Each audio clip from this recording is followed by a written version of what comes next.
the beastmen part of the Waluda army now. How the hell did that happen?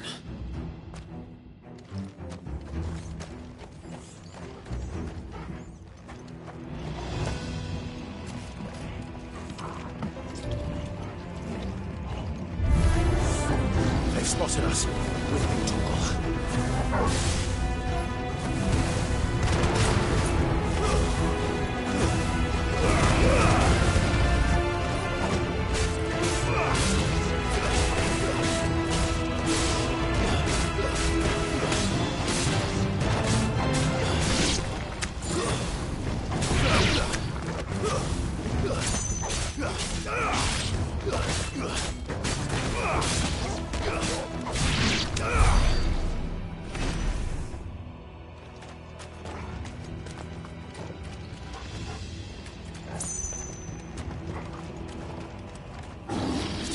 Entire mine.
So much for the men of the Rock. Dhalmekia's finest.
Won't be going any further this way.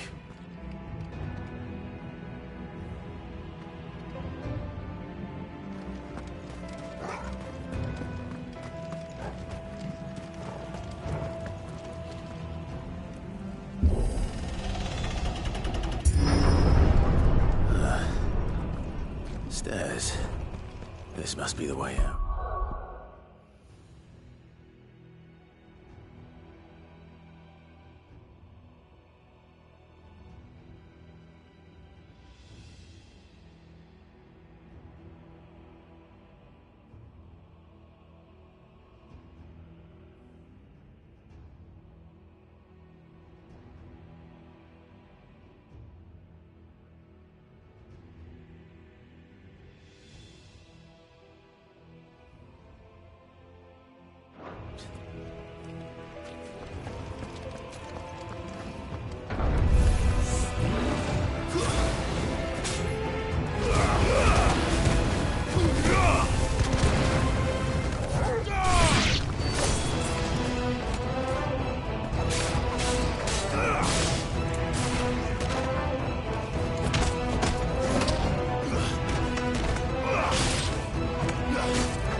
Won't be sneaking past this one.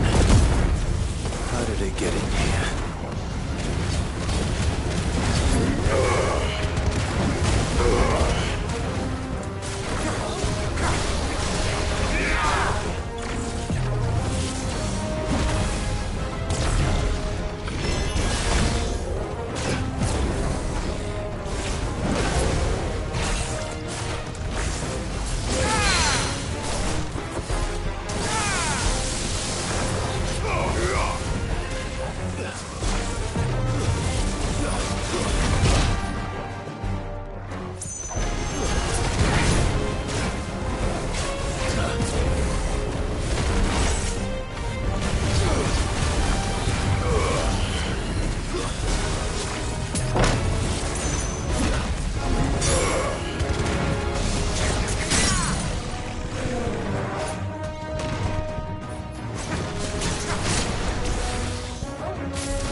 seems. Come on, Torgal.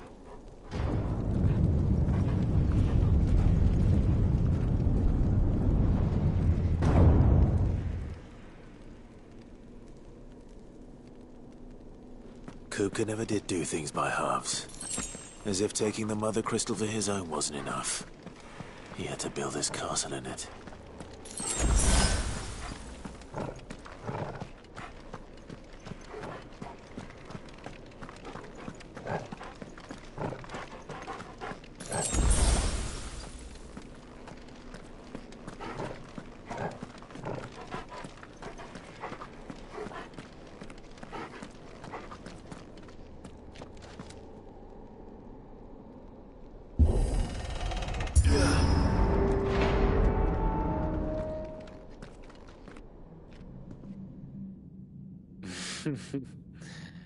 Let the trial begin.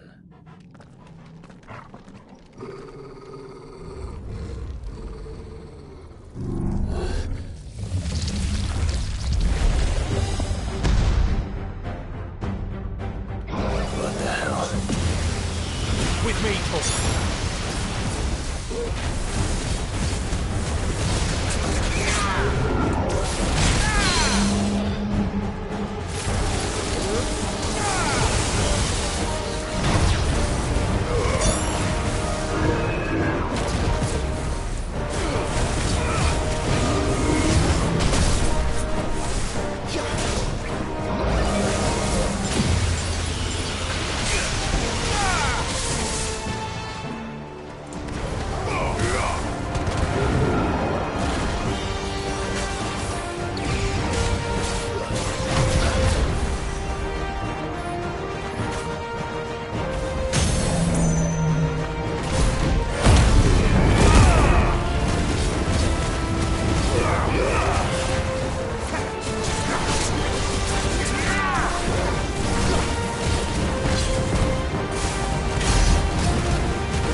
Seems we're expected.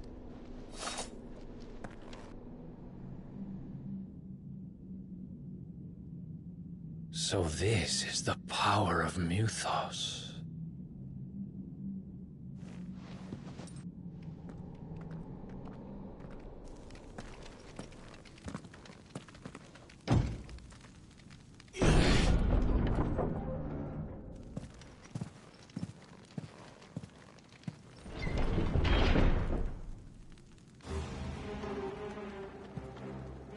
Did the orcs do this too?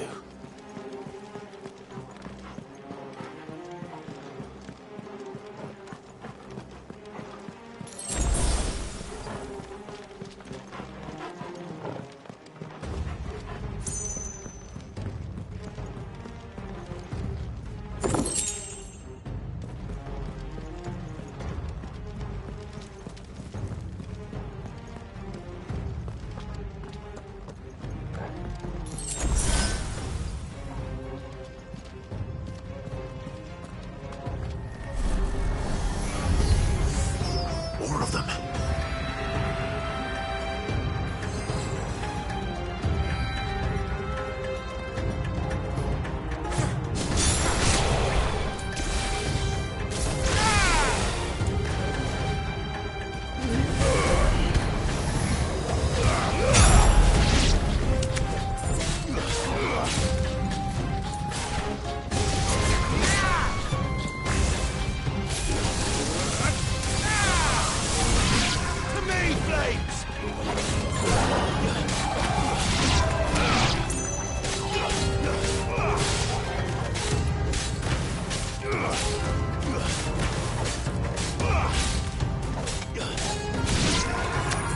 What the hell is going on? Are these things here for me? Or for him?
First orcs, now these nightmares. Is this your doing, Ultima?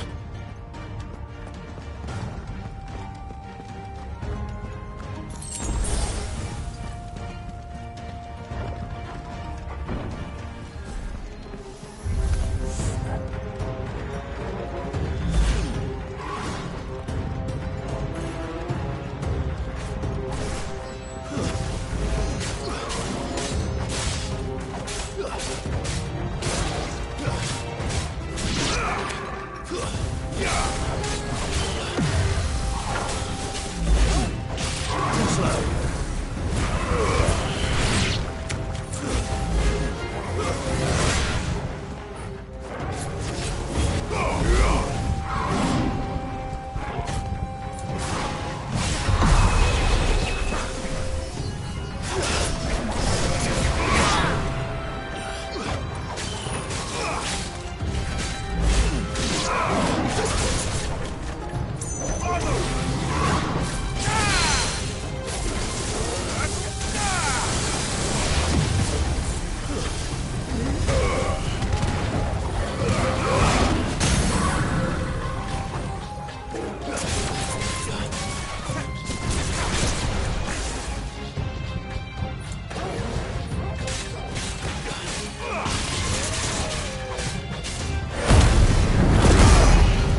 You've been busy, Kupka.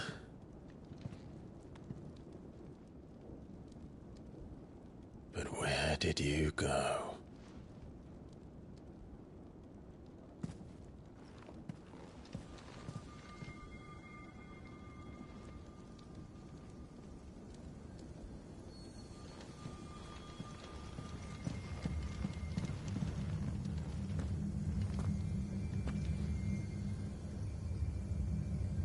The heart.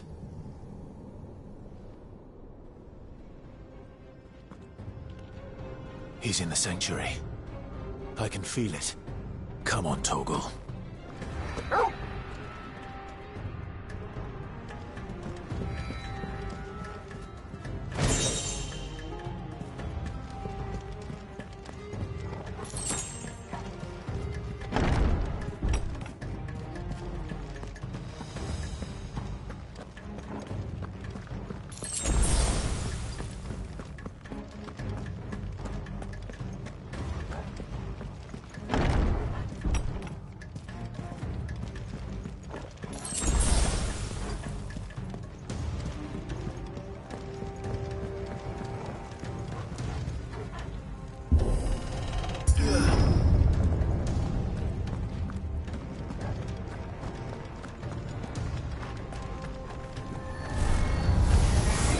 Just what I needed.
Better be the last of them.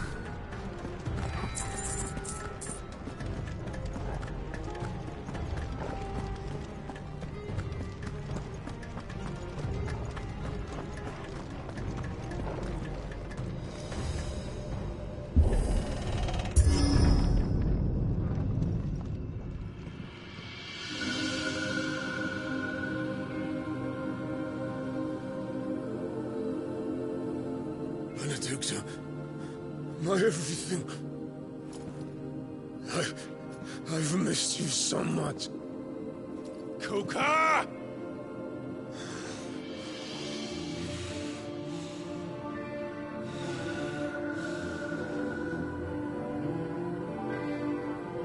I swear to you, my love, we will never be parted again. What's wrong with him?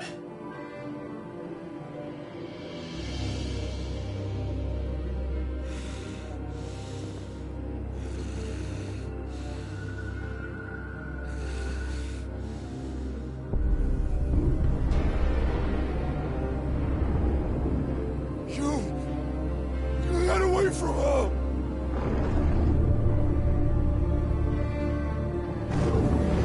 Benedicta!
find him. You've done this before. You can do it again. Let the flames burn within you. No. Let them burn without. Come to me, Ifrit!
So could I!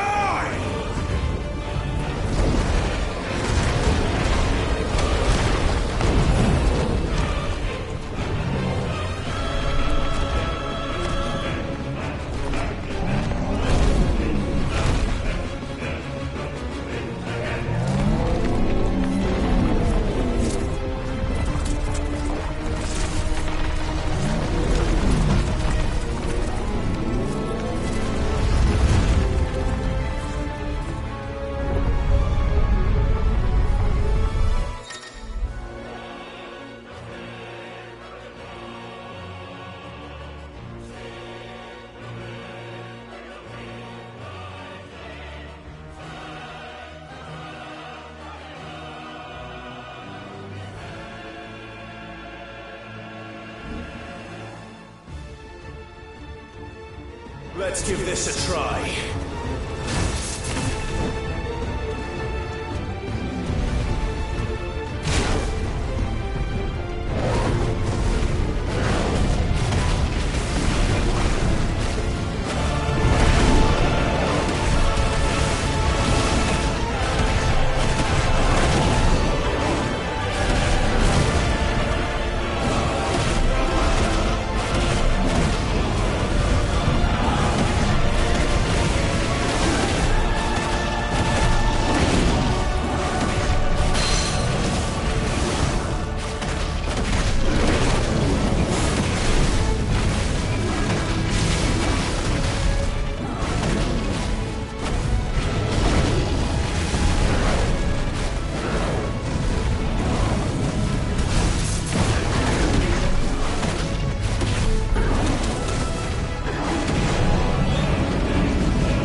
Mortimer.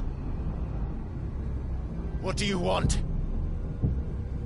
Your soul is tainted with worthless human will, yet your thirst for power remains undiminished. With every sip you take, you grow in strength, and soon you shall achieve perfection. I don't know what you're talking about. You will accept us, Mythos. It is inevitable. You were created for this purpose, and you shall serve it. Never!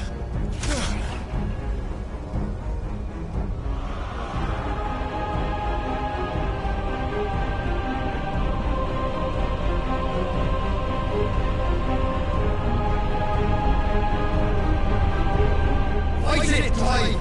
Don't let him in! Consciousness. We see now. Human will is so insubstantial it cannot exist in isolation. You mitigate its weakness by interweaving it with your consciousness. We believed we had merely to purge you of your will to claim our vessel. It appears we first have to sever every thread of the consciousness that supports it. No matter. The time to build a new world is not yet upon us. We will contemplate.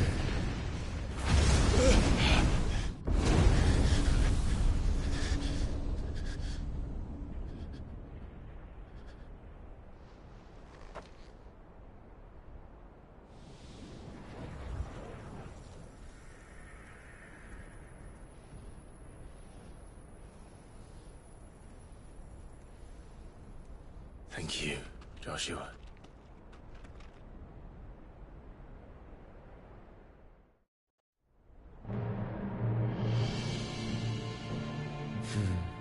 One can no more command the power of ether by drowning in its flood than one can constrain the tides by standing in the sea.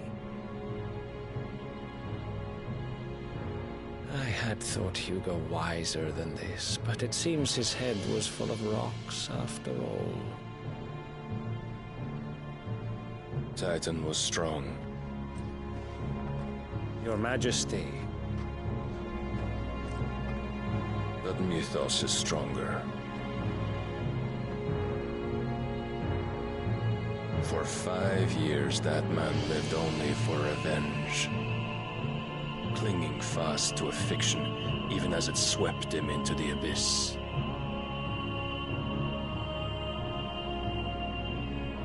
One cannot change one's nature through force of will alone. Only the Almighty can do that.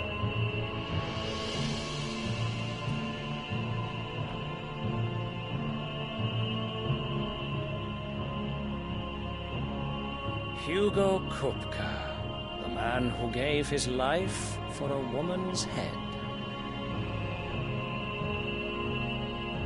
A fool like all the rest.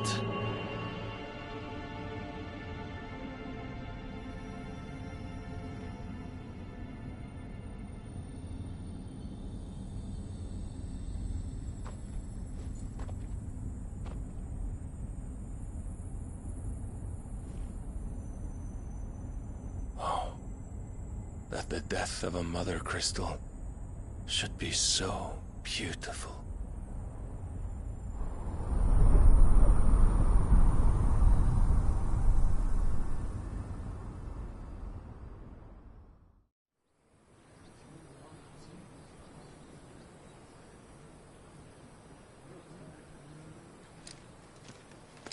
Some medicine, my lord?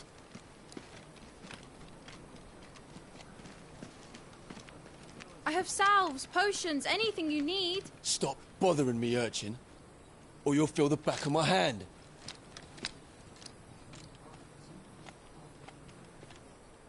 You must consider your health, my prince. If a show of force is needed to keep the Dalmex at bay, you may trust in your dragoons. I beg you to call on Bahamut only as a last resort. His strength comes at too great a cost. The Empire agreed to an armistice with the Republic, and yet the Emperor still plots its ruin. For now, the Dalmex suspect nothing, and as long as I can hold their gaze, war need not be inevitable. But more than that, Bahamut is the champion of the Empire. When our people look to the heavens, the sight of him gives them hope.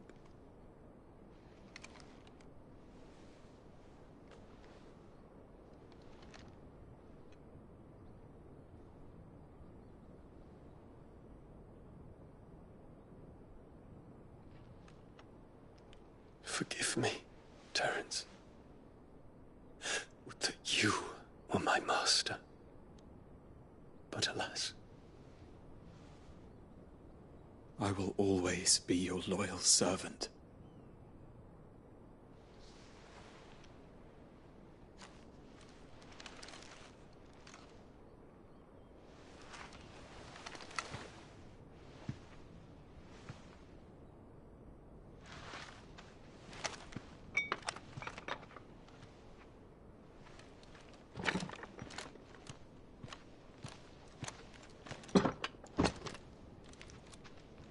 Should the Council's brazen maneuvering prompt the Republic to tear up their own treaty and launch a new assault, our soldiers would advance to meet them, cutting across the Central Isles, but not in time to prevent their forces from breaching the southern defenses and storming Twinside.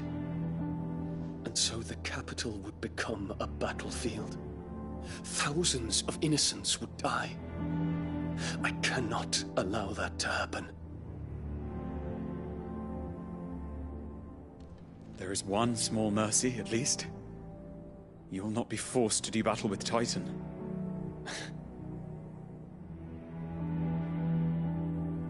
Would that I could avoid doing battle at all.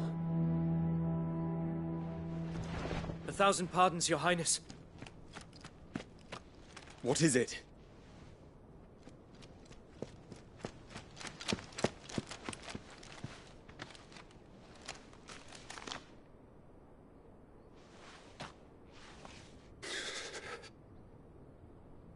Olivier has been made Emperor. What is the meaning of this? My father's orders. What were they? Quickly! Yes, Your Highness. His Radiance requests that Your Highness maintain position here and... Ah!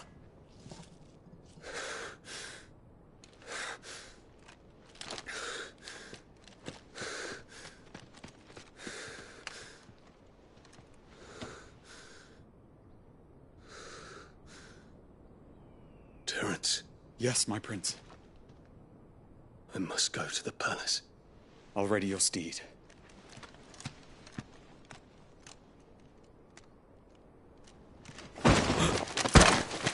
What is it now?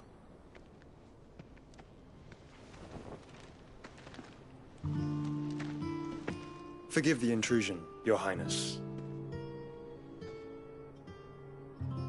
I know you. At ease. We stand in the presence of the Phoenix. You wouldn't want to get your fingers burned. I hope I'm not interrupting. Not at all. Though I admit, I did not expect such a distinguished guest. How many years has it been since the Remembrance ceremony? 20? I thought you long dead. Do I address a ghost? Many have told me that I look like one. But no. I'm alive. Just. Prince Dion of the House Lesage, I have a tale to tell you.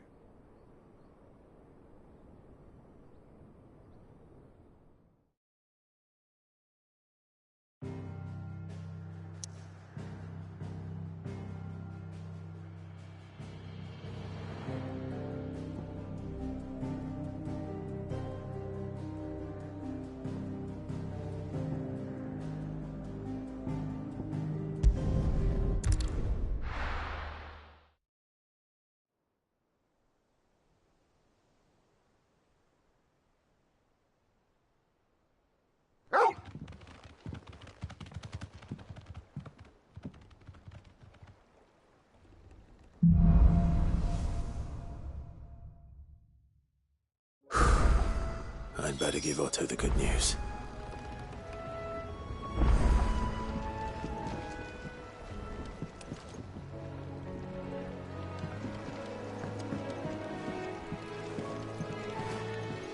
Walkways need patching Welcome up. home, Sid. Give me 50 good boards, 8 span each.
What became of Kupka? Why haven't we heard anything? Try to stay calm. I'm sure we'll hear something soon.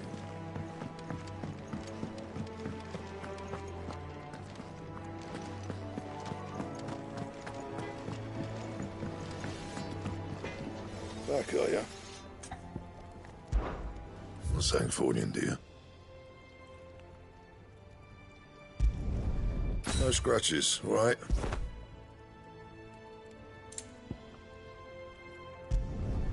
Not bad, if I do say so myself.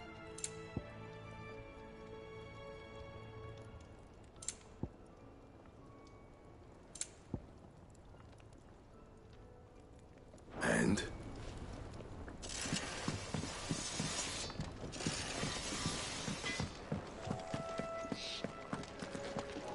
Welcome home, Clive. I was hoping you'd be back soon. And what can I do for you? Go on, then.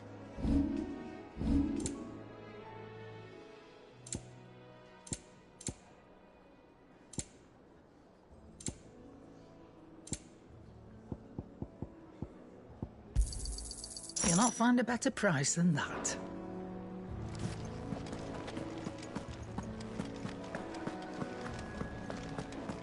Ugh, I never drink.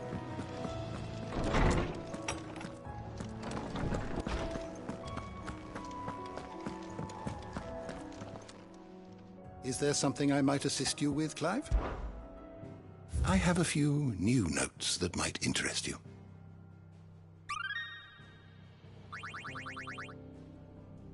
What subject shall we consider today?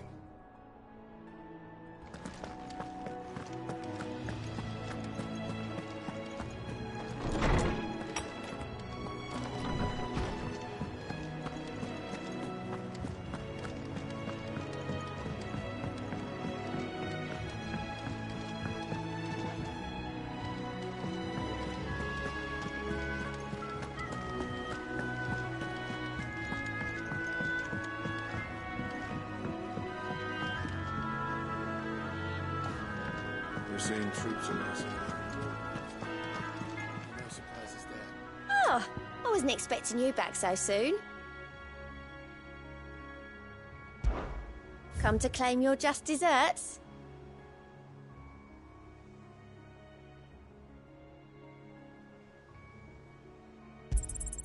Here you are. You earned this.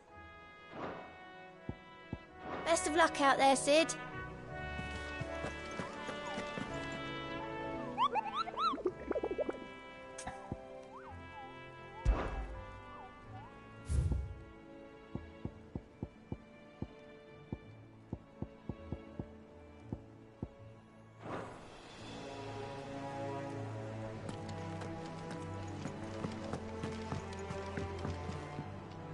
Ah, my favorite pupil. Allow me to educate you, of course.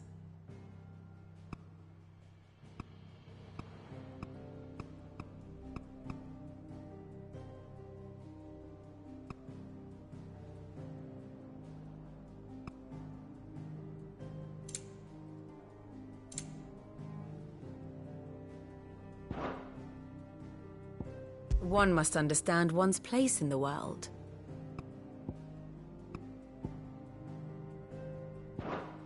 Thus ends today's lesson.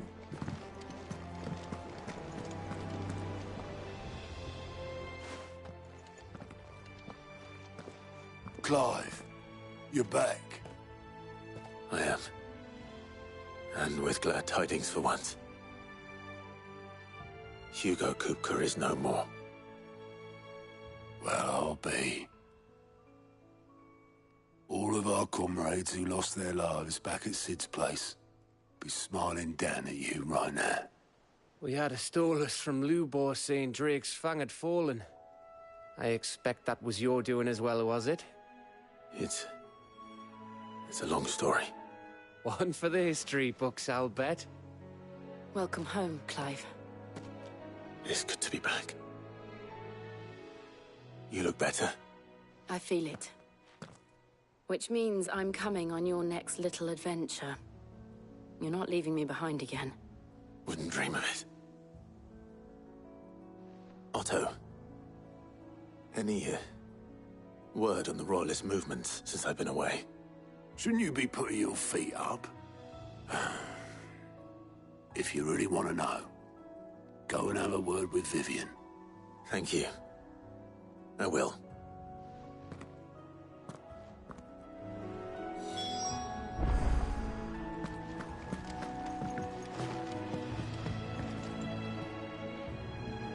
Ah, the conquering hero returns. And with hardly a scratch on him. I may have picked up one or two. Well, the fact that you came straight to me instead of visiting our resident physiker suggests that you picked up something more important. A scent. The scent of Waludas. The very same. But whatever plans Kupka was hatching with the Royalists, he took them to his grave. As did his men. Slaughtered by the orcs who'd taken over the Fang. Orcs, Vivian. I've never seen such creatures in Storm before. The Waludas must have ferried them over from Ash, but why? Why work to rescue Kupka only to invade his home, the mother crystal of an allied nation, and let both fall? It makes no sense. Do you know the tale of the blind men and the Adamantus? One can often be led astray by focusing too closely on individual details. One must instead see the bigger picture. And what bigger picture is there than my map?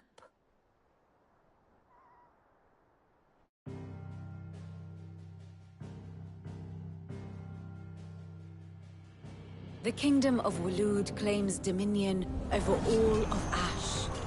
It is a nation forged by the bloody conquest of Barnabas Tharm, the dominant of Odin. The Canvarian War of Independence in 849. The Battle of the Twin Realms in 865. The Battle of Belinus Tor in 873. Wheresoever his armies fought, Odin was found where the fighting was fiercest. But of late, the warrior king appears to have laid his sword to rest. Battle rages for control of the crystalline dominion. Yet Tharm sends not a single ship in support of his Dhalmekian allies. Meanwhile, the Blight ravages great swathes of Ash. Yet warlike Waloed shows not the faintest interest in laying claim to untouched lands. So So why go to the trouble of sending an army of orcs into the heart of Drake's Fang, only to make no attempt to claim the Mother Crystal for Waloed? It can hardly be for lack of men. Tharm's armies rival any in the Twins. No. We have not seen the last of the Waloed standard. Odin will ride again. It is but a question of when. And on that day, who will be trampled underfoot?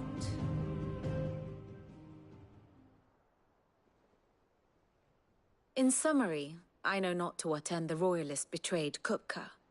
I know only that it is part of some broader scheme. A scheme tied to the ambitions of one man. King Barnabas. But there is no need to wallow in confusion. If one is to cure a sickness, one must first identify the symptoms. And your Lord Uncle has volunteered to do just that by keeping an eye on the Royalists' movements. He's really throwing himself into this. Indeed he is. Which means all that remains for us to do is await his reports.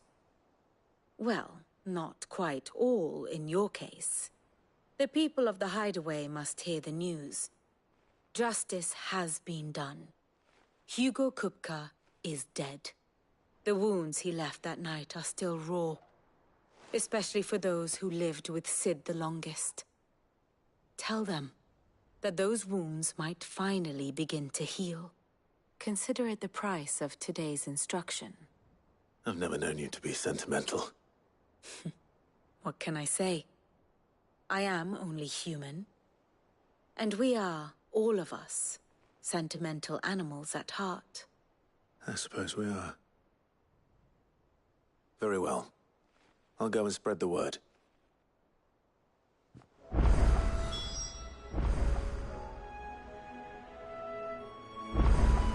And how may I assist you today?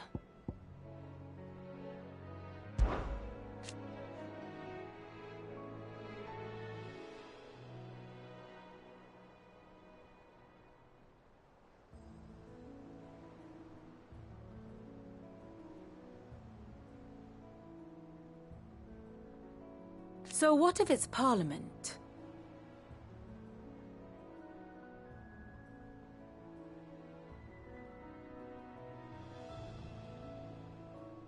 Which leaves but one man.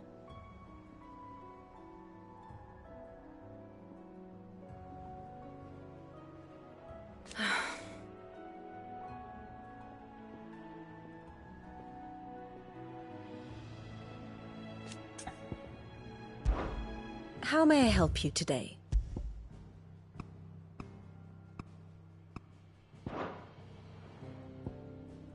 Here you are.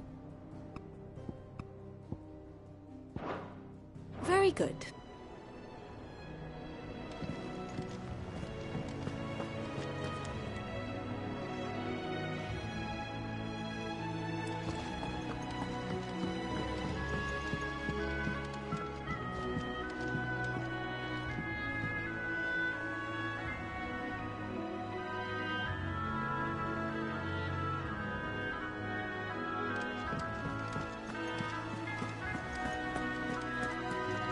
Gav told me the gentleman you visited earlier, the one with the loud voice, was your uncle.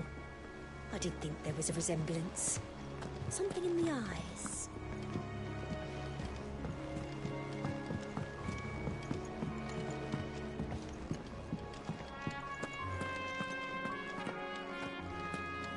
Ugh, I'm never drinking again, no matter whose funeral it is.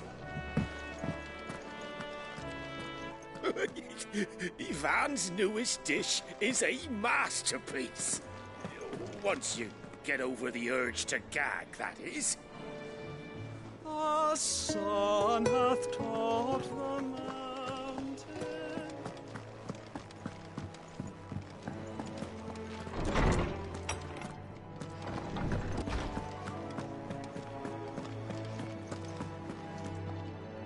Ah, Clive.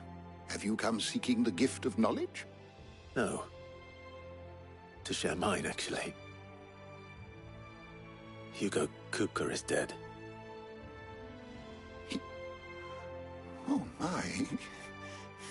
Can it really be true? Look, he's crying. He is. The big baby. And with good reason, children. These are tears of joy.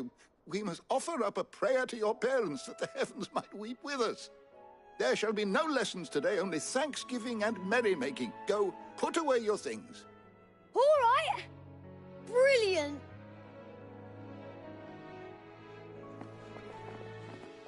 Finally, a new dawn has broken. It has. Thank you, Clive. I cannot wait to share the good news. Hippocrates. After Kuka fell, Ultima came to me. I need to know what he is. Have you learned anything? Alas, no. And not for want of trying. I have scoured nigh every historical tome in our collection and found nothing. Not even the sort of conspicuous absence that might suggest a concealment of fact. One is almost tempted to conclude that such a creature never existed. But I saw him. With my own eyes. I don't doubt that you did. Alas, it seems you are the only one who has. To others, he reveals naught. We see only that which he leaves in his wake, like some terrible force of nature beyond the ken of mortal man. A bringer of death. Whether the Ultima you met with was the being itself, or merely another projection of its power, I know not. But until I do, my investigations shall continue. Thank you. It means a lot.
Thanks to Sid, the man who hurt you. Not bad for a boy from the Imperial Barracks, eh? Looking down on us now.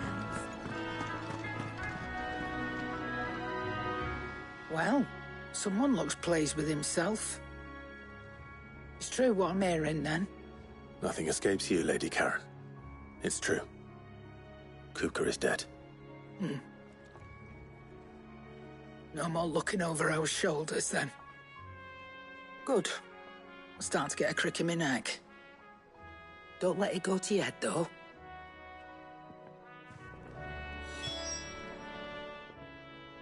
Is it business or pleasure?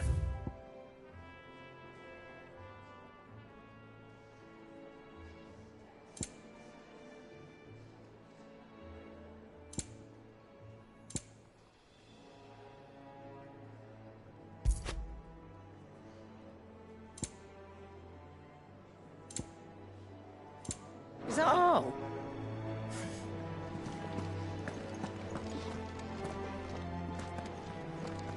Welcome home, Clive. I was hoping you'd be back soon.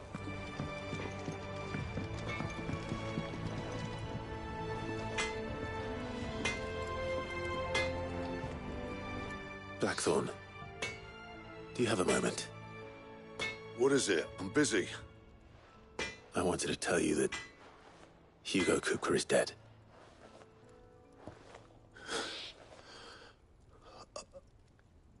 I can't tell you how long I've been waiting to hear those words. This is it then. A new beginning under a new Sid. I'll try to live up to the name.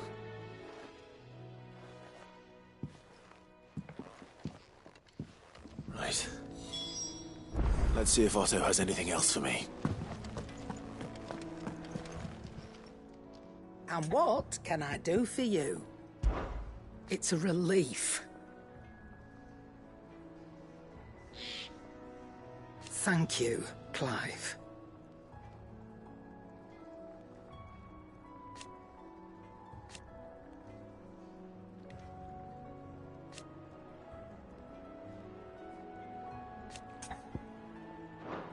Ta-ra, then.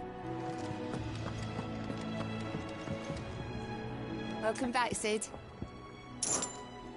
As if setting our people free wasn't enough. Good news, everyone. The casks have been liberated. Here's to Sid.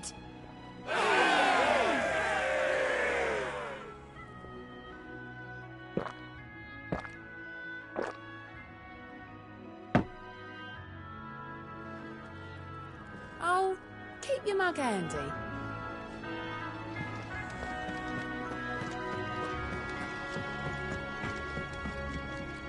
Clive. Good bloody riddance.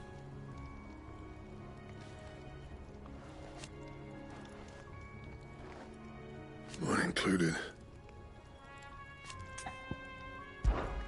What do you want?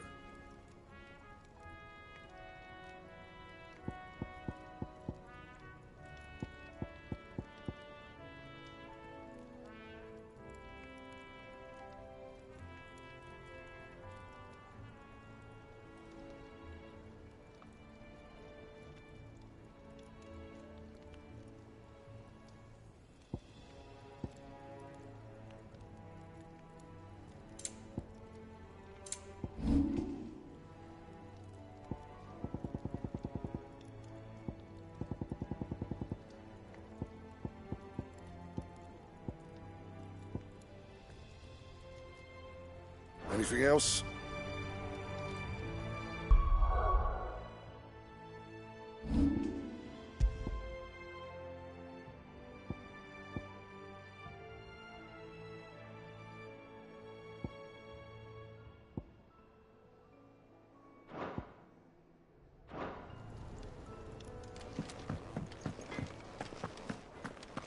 He cracked the crystal too?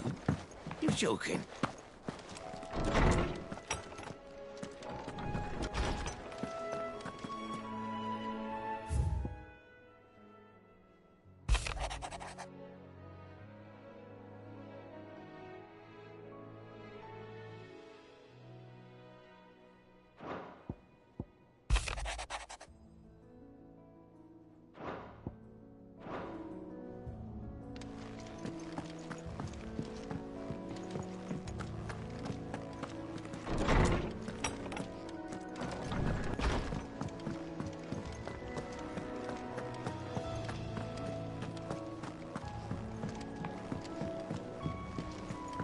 I'm telling you, it's true. I heard it from Otto's own lips. Hugo Kupka is dead.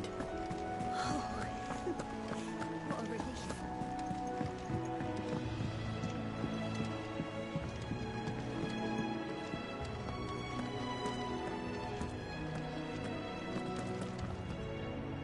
You barely sat down since you came home. Vivian got you running errands or something? Just spreading the word.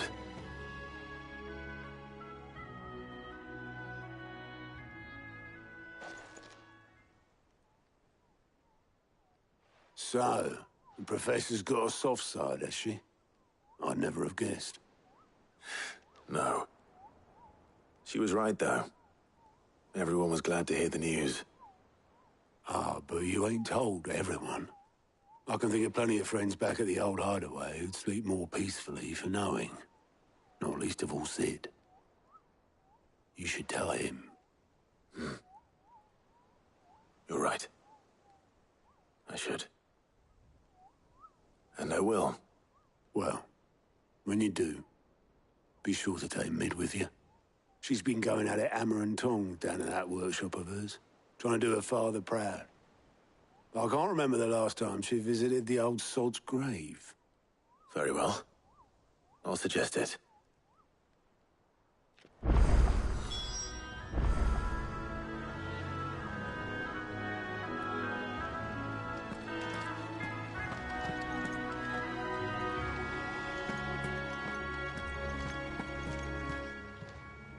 Clive! It was luck, and luck alone.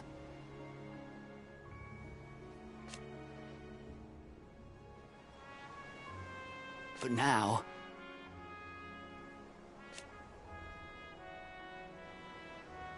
Thank you, Clive.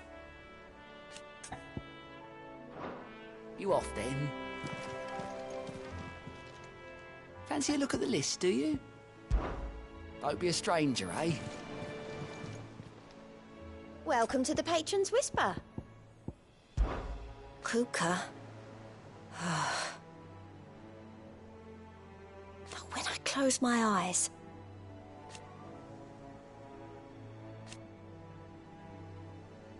Only I don't know how. I wish you were here.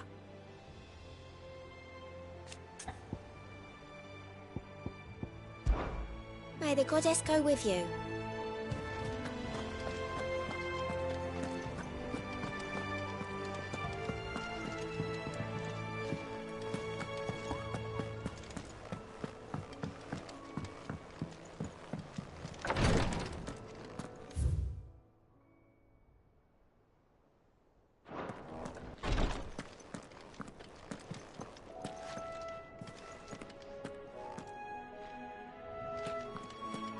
I know what you're going to tell me. Thank you, Clive. Thank you.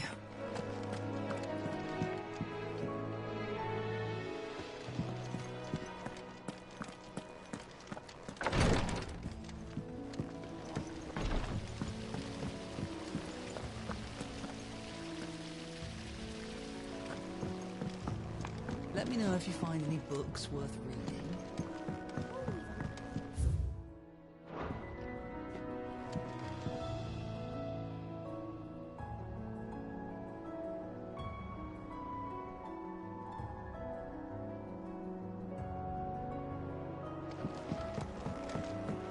You look just like a princess. And you look like the princess's sister.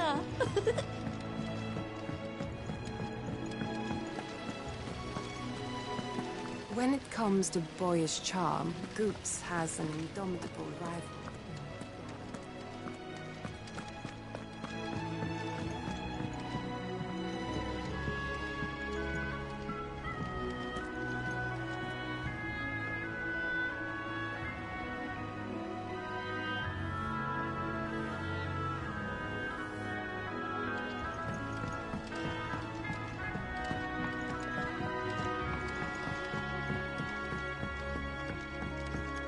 If I don't come up with something soon. All right, Clive? What do you want? I'm going to visit Sid, and I thought you might like to come with me. Sorry, I'm too busy for all that right now. I've got to get this thermal displacement stack sorted. Thermal... Displacement stack. Here. And this is for... Only the fastest, finest ship the world has ever seen. The Enterprise. Me and my dad designed it together. Where other vessels rely on the fickle winds to drive them through the water, ours is fitted with mithril engines. And those things have got more push than a behemoth in a bad mood, and more heat than all the hells put together. Which is where the stack comes in. I may have already talked some tight-lipped shipwrights into putting the hull together for me in a little dockyard in Canva. But the stack's a bit more involved, so I'm building it here. Thing is, it's so involved that I'm running behind and it's starting to hold things up over at the shipyard. I'll come and see my dad, though, when I'm done. Whenever that is. Is there anything I can do to help? Good old Clive. I were hoping you'd say that. First things first, I need some parts meching. The sack will be made up of 3 major components. There's the plating, here, that channels hot vapors away from the engine. The helm over the top, that disperses all that heat into the air. And the shielding around the sides. That stops the rest of the ship from going up in flames. A full suit of armor, then. Probably best to take it one piece at a time. Then you'll need to start with the plating. Everything else fits onto it. I've got the designs and the list of materials here. Show these to Blackthorn. He'll know what to do. I can't make head nor tail of them. Luckily, you don't need to.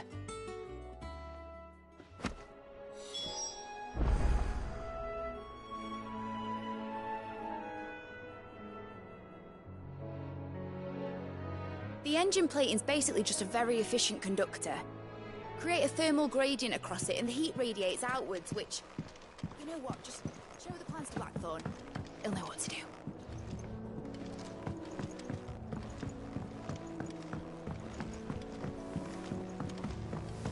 I think mid might need some.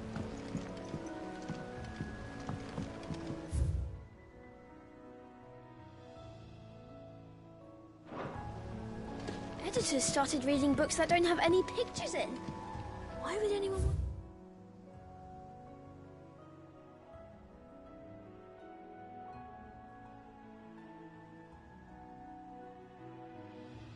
Let's do that. I have done it, Sid. I have learned all the letters, every one. It hasn't been.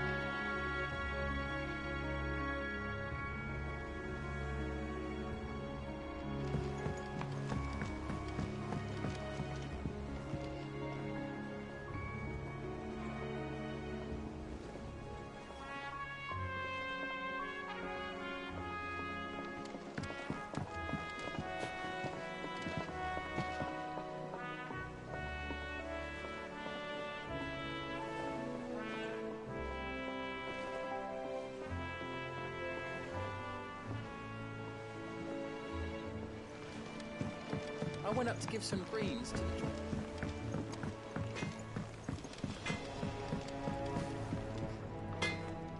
Blackthorn, can I ask a favor? Out with it. It's for Mid. This my last chance to say I'm otherwise engaged. Spare myself the arseache. Go on then. What is it this time? She said you would know. Here.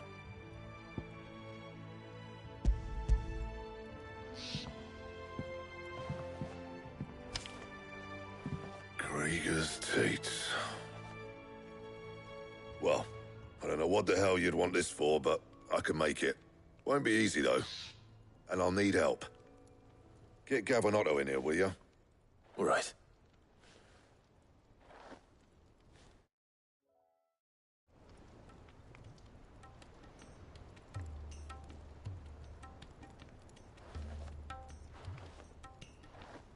So Mid's roped us all in here again, has she? Typical. Still, if that's what it takes to get her to visit Sid's grave, I'll do what I can.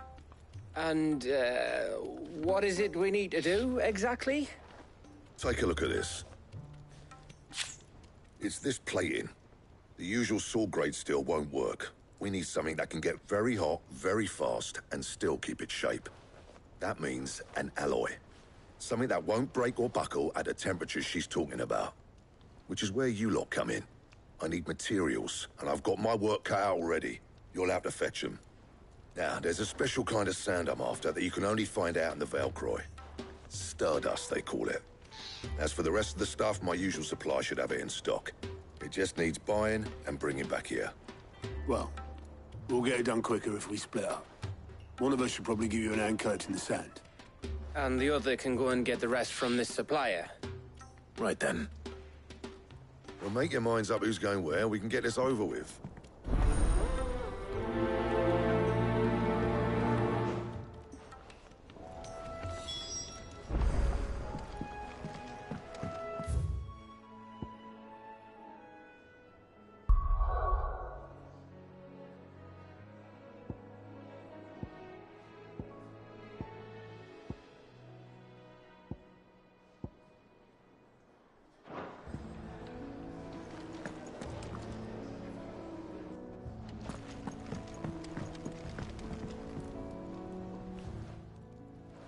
You going after the Stardust then, are you?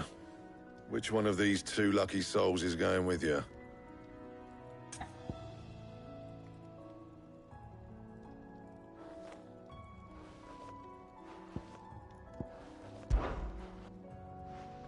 Otto, you're with me. All right, then. Where do we find this Stardust, and how will we know it when we see it? There's a river that runs through the southern reaches of the Valcroy. It's the black sand that washes up on its banks that you're after. And I'm guessing you'll be needing sack loads of the stuff. Might be worth hiring porters at the Dalimil Inn.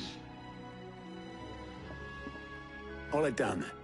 See about finding us a wagon. All right. I'll meet you by the river. Yous two take care, eh? I'll go and see this supplier. Just don't let the bastard fleece you, eh? He wouldn't do that. He's Blackthorn's mate. Isn't he? Best of luck.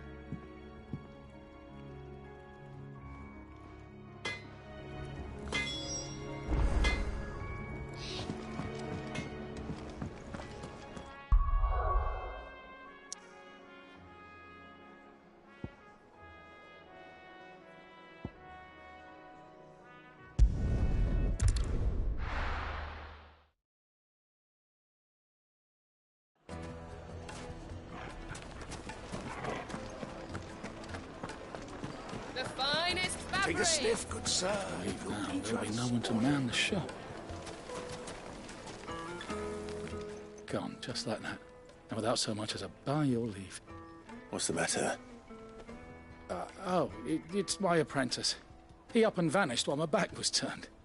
I'd go and look for him myself, but I've got a bakery to run. A bakery that's now short one pair of hands. Loath though I am to rely on the kindness of strangers, I'm at a loss. Please, will you see if you can find him? I'll see what I can do. Do you know where he might have gone? I wouldn't be surprised if he was off somewhere mooning at Drake's Fang. He used to work there, you see. Poor fool left his heart in its hollow. All right. Then that's where I'll start.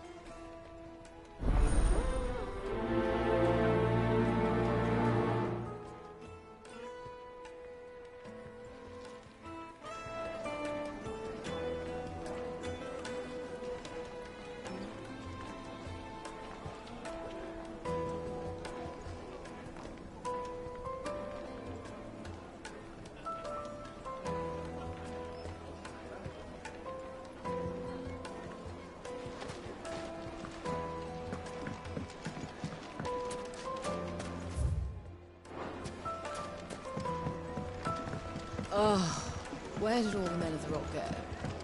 Probably. Lights and pots!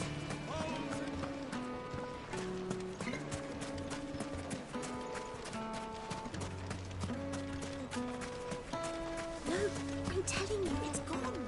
That can't be true.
Excuse me.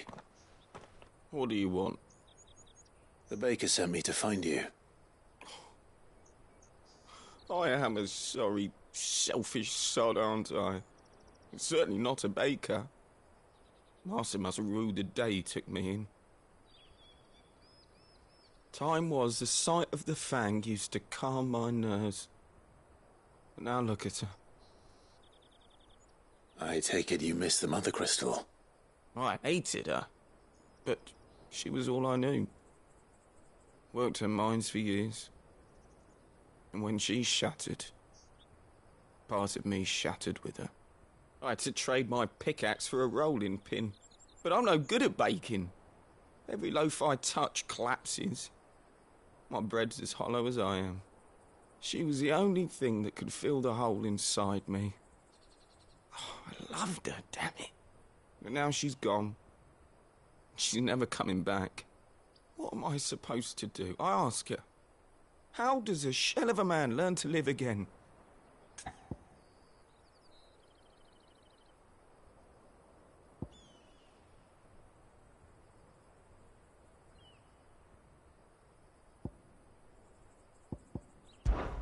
Perhaps you could express yourself in your work. If you miss the Fang, maybe you could recapture it somehow. Recapture it? I'm a baker, not a... You know, you might just be right. What a fool I've been! I have to get back to the bakery right away. Thank you. Thank you, my friend. You've opened my eyes. Wait.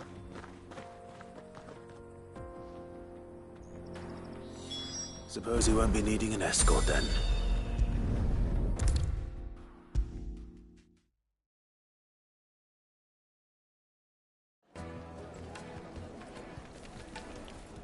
Ah, there you are.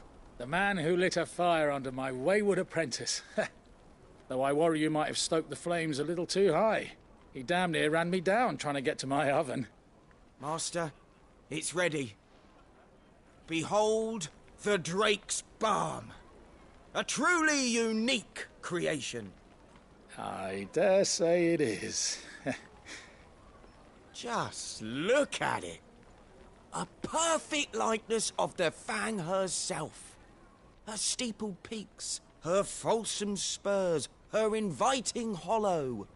True, my loaves collapse more often than not, but what's the Fang without her crater? Why, no Fang at all. And look, inside. She's filled to bursting with a bounty of beautiful crystals. Salt crystals! Master, I have found my purpose. I must use my work here to preserve the memory of the Fang. Well, if it tastes half as unique as it looks, I'd certainly say you're onto something. Not only is my apprentice back, but he's finally pulling his weight. With any luck, I might even have a new delicacy on my hands. I don't know how you did it, but you have my thanks.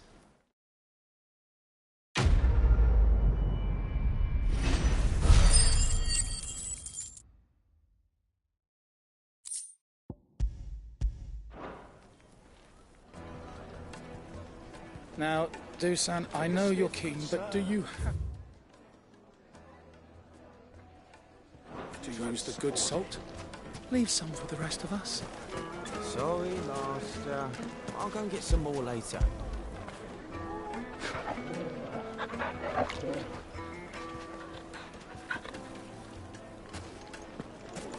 The finest fabrics, fresh from the capital.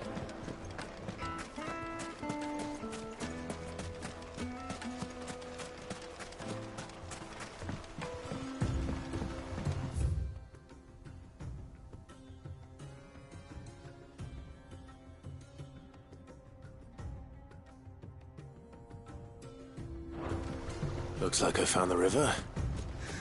Now where's Otto?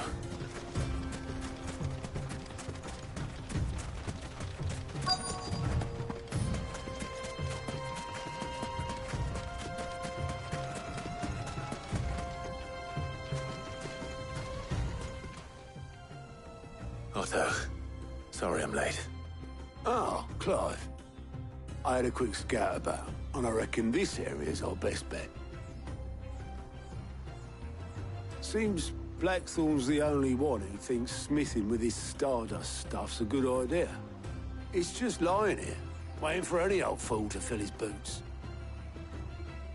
But unlike any old fool, you thought to bring a wagon. Well spotted. Now get filling.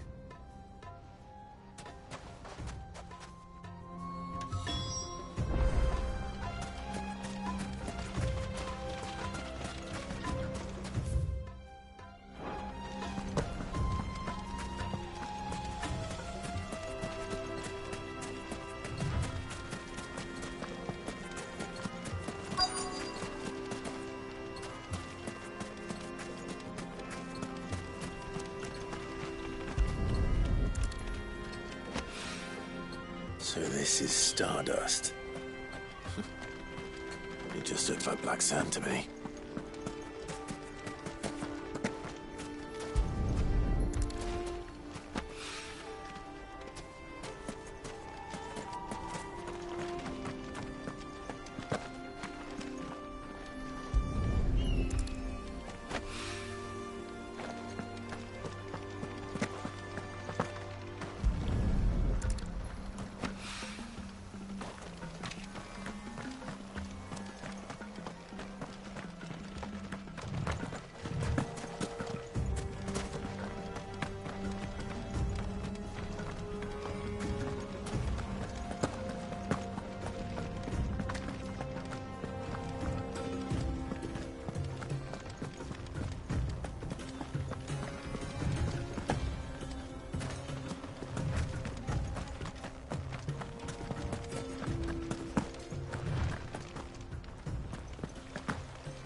This should be enough for now. Let's see how Otto's getting on.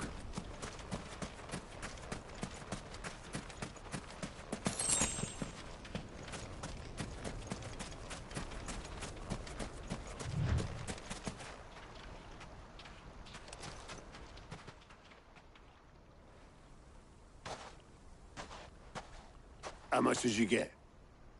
Enough. I hope.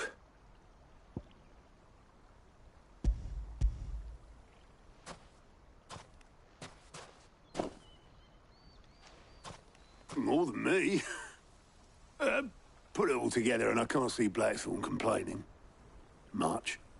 Here, Clive. Do you fancy a walk?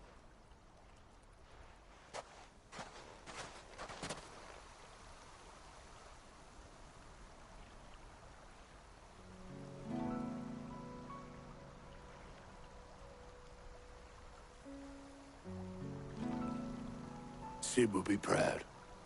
Of what? Of you, you idiot. The way you've carried on what he started. When we first met, I had you down as a spoilt little puppy who enjoyed nothing more than biting the hand that fed you. But 5 years on, you're the one doing the feeding.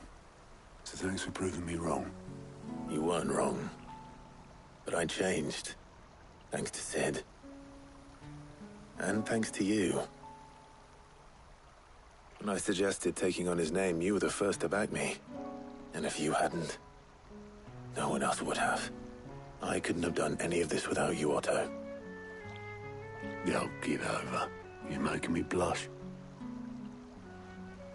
All I did was choose hope over despair. I gave you a chance, yes, but you're the one who took it. You took a rabble of homeless, hopeless outcasts and put them back on their feet. Gave them something worth fighting for, just like the old Sid did.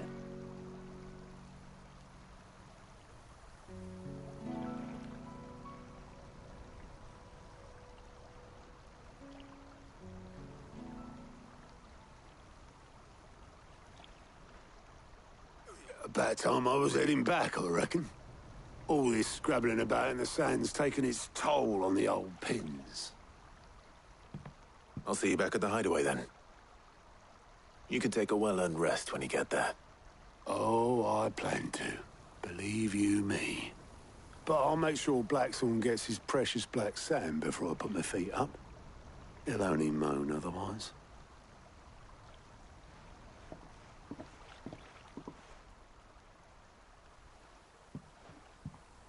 Right. Ready to go home, boy?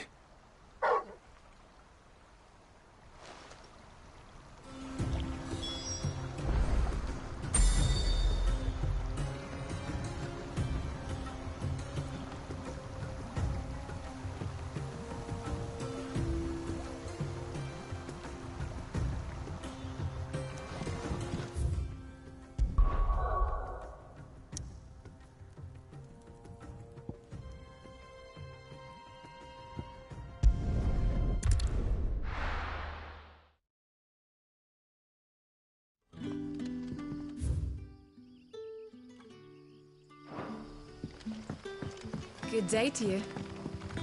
Sit.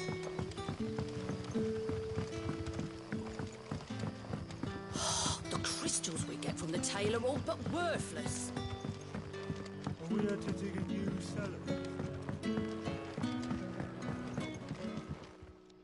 Ah, Clive. Your timing is exquisite, as always. I have a concern which you may be able to assist me with. Go on. There are whisperings afoot of shadowy figures having been sighted outside the village. Rustlings in the undergrowth, suspicious noises. My people fear that they are being watched. It may be no more than a surfeit of nerves, understandable in the current climate, or it may be the prelude to something altogether more dangerous. Given what I hope you'll forgive me calling your nose for trouble, I wondered if you might investigate. Of course. Excellent. You might begin by speaking with the good citizens of Lostwing. Listen to their tales, and make what you will of them. All right. I will.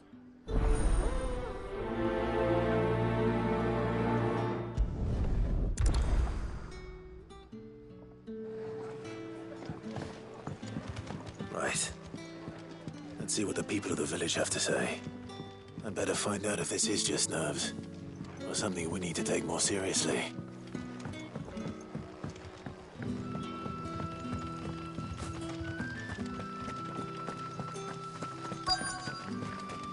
Word is, the Black Shields took a hiding. There is in the old duchy. Excuse me. Quentin mentioned strange figures having been sighted near the village. Have you seen anything? Nah, not me, Gov. I heard the rumours, though. I'm here most days, right next to the gate, and I ain't seen nothing out of the ordinary. Don't worry. Any shady characters try and slip into town this way, and I'll soon come running. And shouting, most likely. All right. Thank you.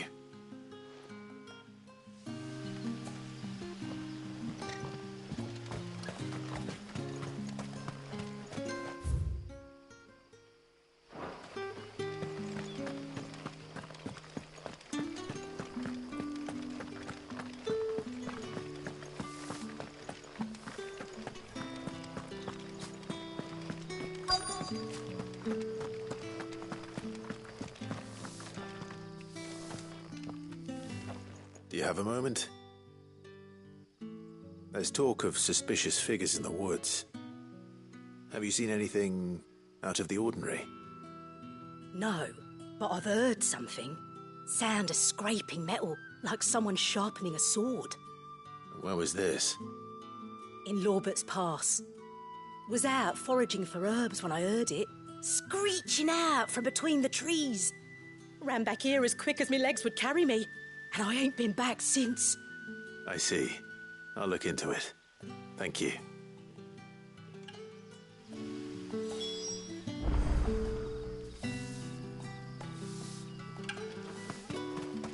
Seems Lorbert's Pass is our best bet then. What do you say, Torgal? Shall we go and investigate?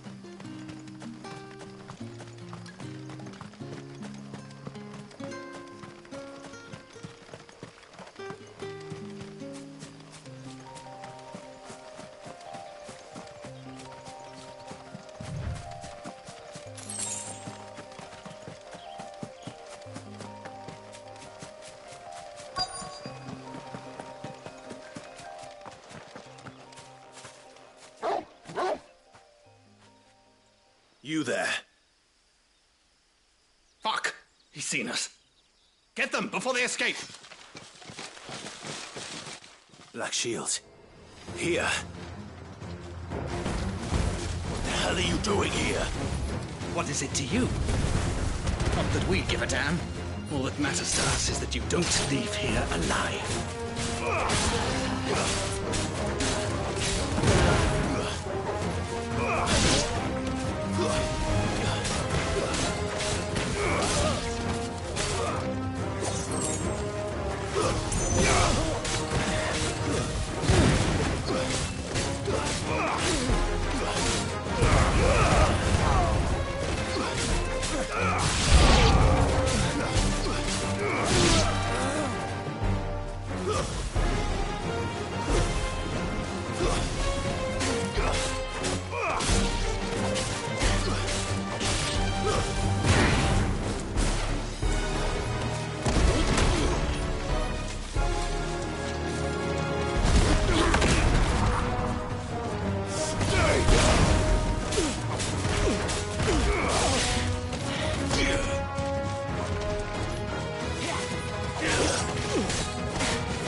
Why were they here?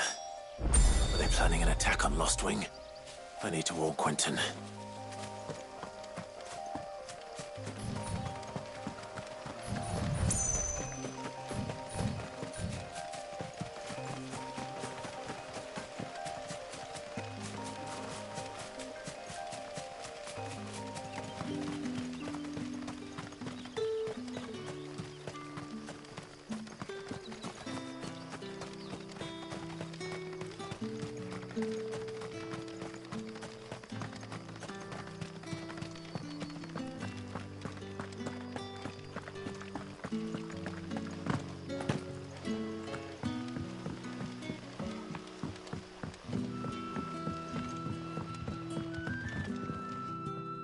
Clive, how goes the hunt for our sinister figures? I found some black shields hiding near Lorbert's Pass. They're gone now. Black Shields. The Empress's former bloodhounds. Though they serve another master now. One who means to root out and destroy both me and those I care for. And it would appear the pack has finally caught the scent of its prey. Damn it all. I had hoped I would have more time than this. More time to prepare. But if we are cornered, we have no choice but to bite back. And bite back we shall. I'm sorry. You're going to need to explain. Who did the Black Shield serve now? And why would that person want you dead? Because I want him dead. Who? The former Lord Chief Justice of Sanbreque. All that I have built here is for him. I don't understand. Why him? Why Lostwing? I suppose it is better that you know the truth. I was a member of the judiciary once. So sickened was I by the injustice of this world, I swore to fight it. And fight it I did, in my own small way. I saw more than a few corrupt officials condemned to the very cells into which they had thrown blameless innocents. Men to whom the law was but a scourge to turn against the powerless. And throughout, it was the Lord Chief Justice who backed me, who was my one true ally in the quest to see justice done. So what changed? I discovered that he hunted bearers for sport. I was a fool to think he shared my hatred of venality and vice. His support for me was no more than a facade, a means of ridding himself of his rivals, a mask to hide the rot beneath. I filed suit against him immediately. His response, however, was rather more visceral. He had my entire family slaughtered, and he faced no punishment whatsoever. I lost everything. My loved ones, my livelihood, my position, the faith I had once held that any modicum of justice might be achieved through the courts. So I set about enacting my own. I tracked down every soul who served him, and slit their throats myself. But the man himself proved an altogether more difficult target. With money and power come protection. And so I saw that I would need an army of my own. I came here to Lostwing and began recruiting like-minded individuals. And everyone here knows this is why you do what you do. Of course. They too have lost loved ones to the bearer hunts. Seen faultless friends sent to the gallows to spare the guilty. All under the watchful eye of the Lord Chief Justice. Our wounds are the same. And our cause is the same. We are comrades. And our revenge is already in motion. We know where he hides, how numerous and well-trained his guard. What we did not know until now, however, was that his plans may already be in motion too. Quentin. Our time is short. He may move against us at any moment, unless we move against him first. My friends and comrades, it begins. Make ready for war.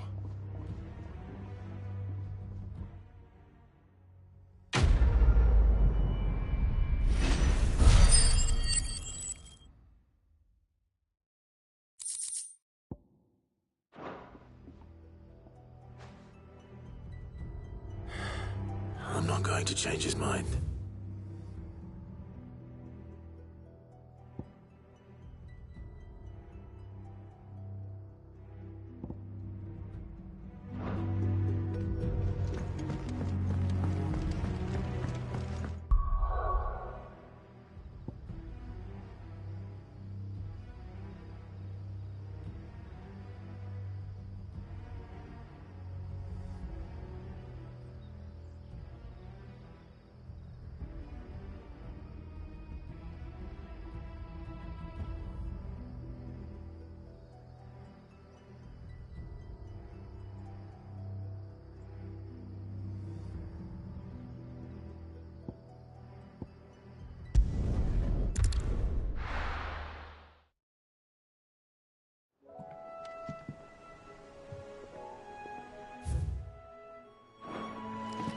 Let's hope this is all Blackthorn needs.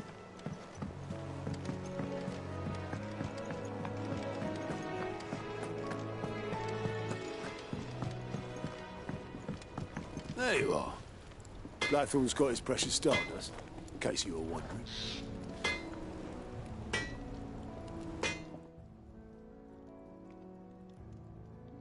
Blackthorn, got everything you need?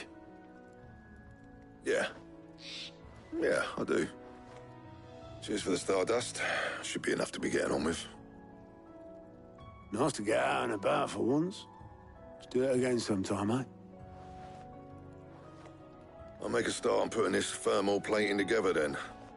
It'll take some time, mind. So if you've got other things to be getting on with, I could do without you breathing down my neck. Thank you, Blackthorn.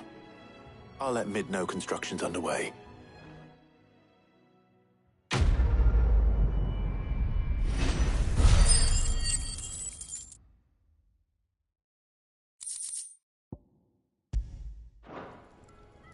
Suppose we'd better be getting back to work too. Give us a shout if you need anything.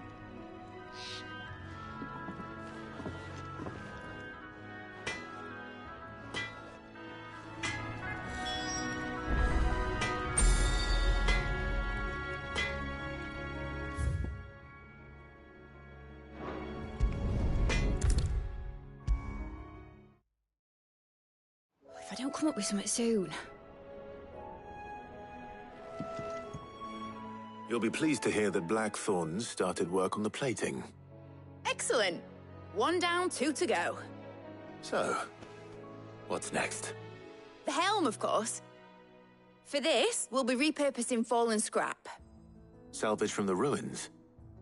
I thought that material was all but impossible to work. Ah, but we don't have to. I'm sorry? Just so happens there's one particular ruin that's broken into exactly the right shape and size pieces for what we need. What's the name back there? I'll give you all the details. What's her name? Right.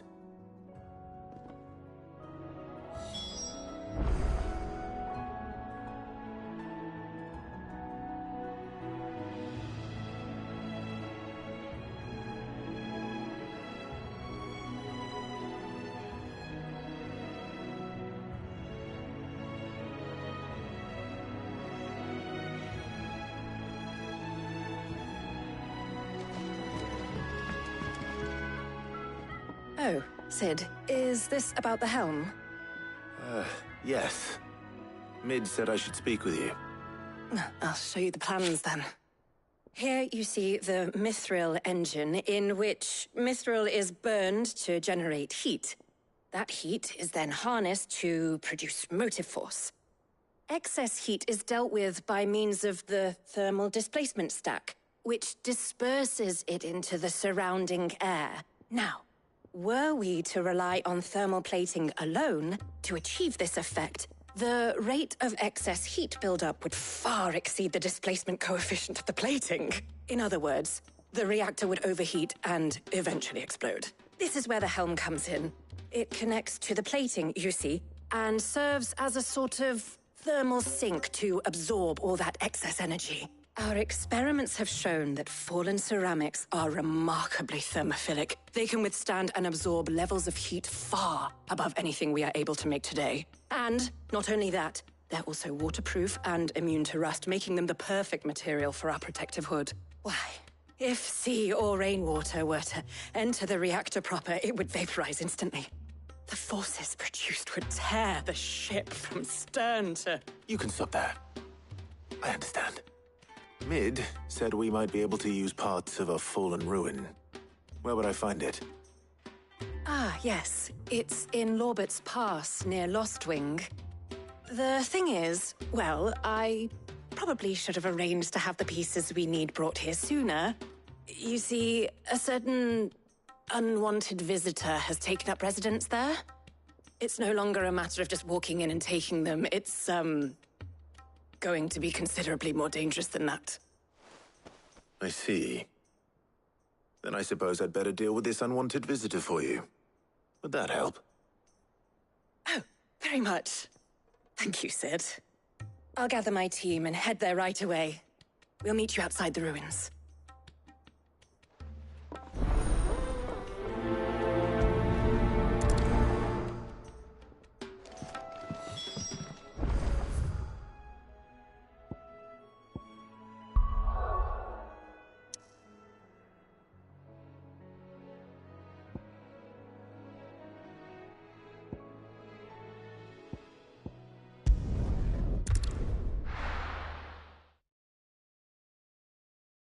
I'll be taking you all to a storehouse in the Bales.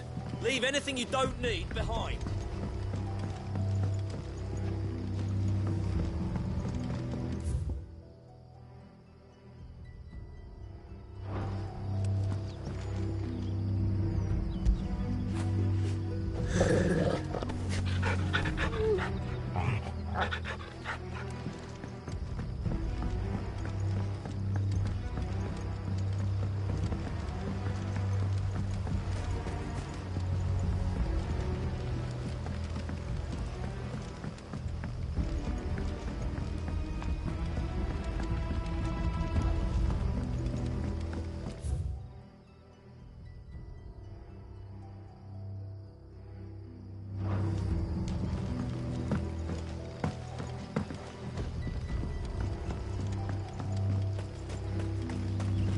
If you're ready, we leave at once.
This is no time to ride.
Oh, there you are, Sid. Thanks so much for coming. The, ruins are just over there, as is the creature I told you about, I'd imagine. Would you mind? Of course. I'll be right back.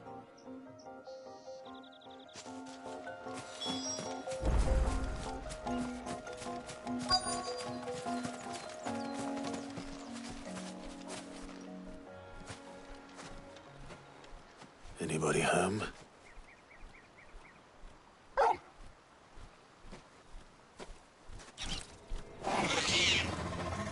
This must be our unwanted visitor. Time to go.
The things I do for you, Mid. Sid! Oh, thank goodness you're safe. You shouldn't have any trouble now. Indeed. Well, don't let us keep you. We'll, see that everything is transported safely back to the hideaway. All right. I'll let Mid know you're on your way.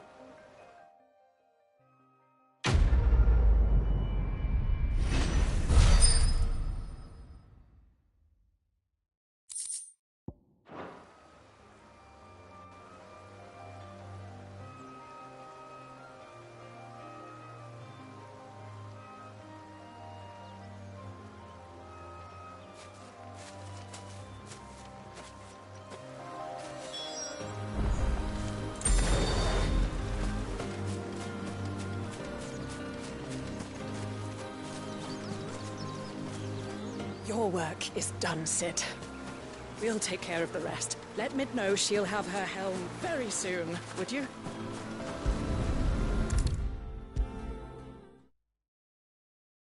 If I don't come up with something soon. Mid. Helena has recovered the material for the helm. She'll be along shortly. Excellent. Another job well done. And just one remaining. Right, the shielding. This one's a bit of a bugger. How so? The plating's enough to stop the engines going pop, but those things will still be spitting out enough fire to set the rest of the ship ablaze. Which is why you need proper shielding. A prison for the dragon's breath that's blazing away inside. I thought a triple thick layer of tempered steel might do it. Or more of the stuff that the Fallen use, but they'd both be too heavy. The helm and the plating are bulky enough as it is. Add any more weight and the whole ship would be at the bottom of the briny before we'd even started. I need something light. But I've racked my brains and I just can't think what would do it. Well, if I were in need of obscure knowledge, I know whose counsel I would seek. Harpocrates. Tomes? Yeah, well, I'd thought of that, obviously. I've got all the details written down here. Can you take this to him, see what he makes of it? Right away.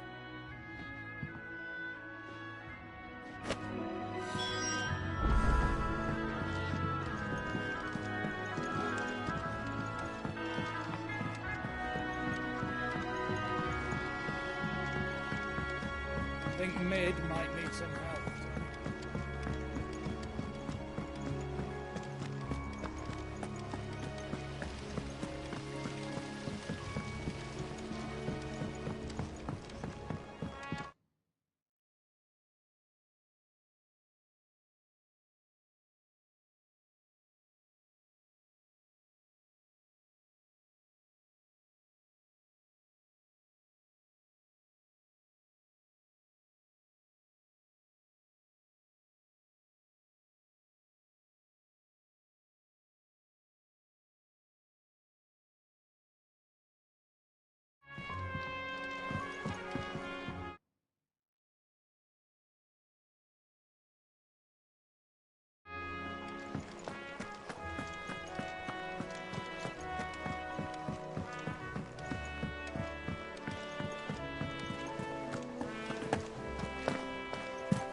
Her ship lies still in harbor. Her soul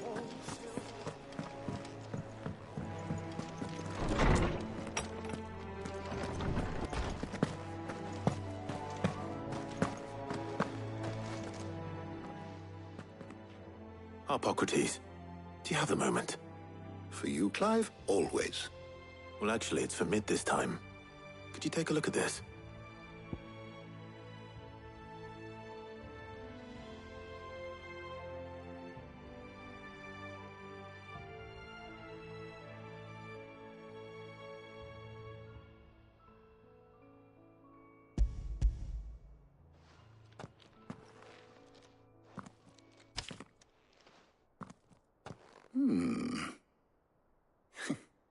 Shielding for a mithril engine? Whatever will that girl think of next? And what are these notes around the edges? She has some specific requirements for the materials. The shielding needs to be able to resist extreme heat on the inside, and yet remain cool enough on the outside not to set the ship alight, while also being light enough not to sink it. As you can imagine, she's struggling to find anything that meets her needs. I see. I wondered if you might know of a solution, or if you might be able to search the records for one. Perhaps it is not a different material she requires, but a different approach. What do you mean? Consider the lake we have made our home. Its blighted waters eat away far more quickly than fresh water or even brine, at timber and steel alike. And yet, we have made a home here from those very materials nonetheless. We have. But Bardolph must varnish every board twice over to keep it from rotting. And Obelus complains that without a constant supply of pitch. I see. Early Gregorian histories speak of a preparation known as moon dew. It is said to be able to resist even the most ferocious flames. Before the dragoons tamed the worms and wyverns of the realm, nobles would daub their castle walls with it in order to guard against dragonfire. So if we could recreate it... It might be applied to some material or other in order to provide the protection Mid requires. As to how best to apply it and to what material, perhaps Bardolph and Obelus might be of assistance. I shall speak to them and see what wisdom they might have to offer. If you would be so kind as to procure the necessary ingredients, I shall discuss the specifics of how it might be most effectively put to use with our two friends. The knowledge of the past may yet prove useful to we of the modern era. Thank you, Hippocrates. And since you're asking others to help you, perhaps I should too.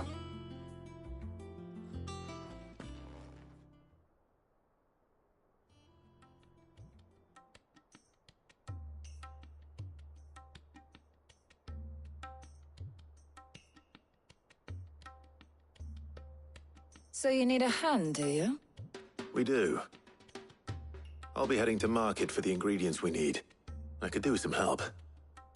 And some company, too. The other can assist me in researching how best to prepare the shielding itself. Can we count on your aid? Always. Well, if Jill's game. Thank you. I am sure either of these fine young minds would prove indispensable in my research. I leave the decision as to who will go with whom in your capable hands, Clive.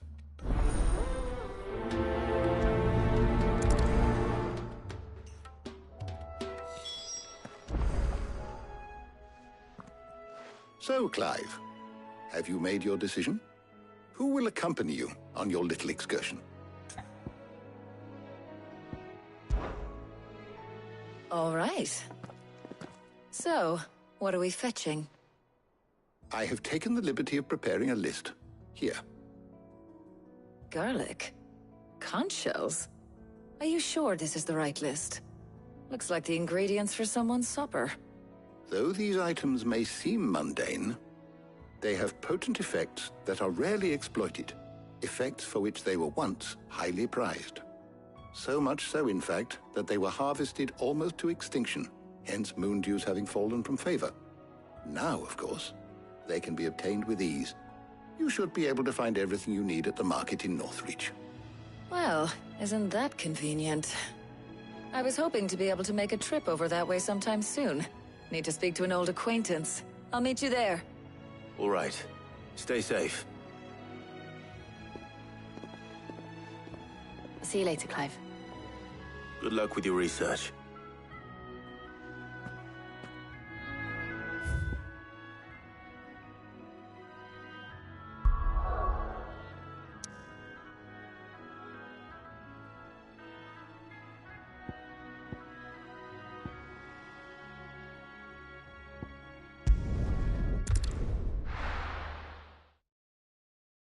Now, where's Taya?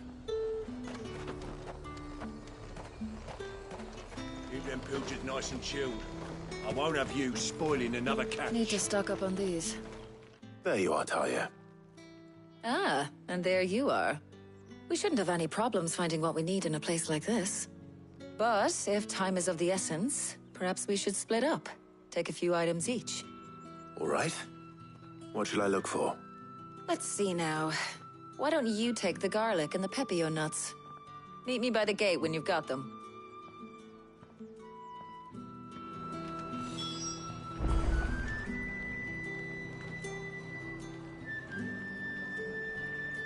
Don't tell me you've forgotten what you're looking for already.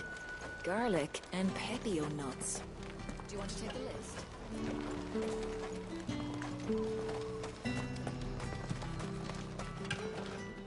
Buy, sell, or be gone.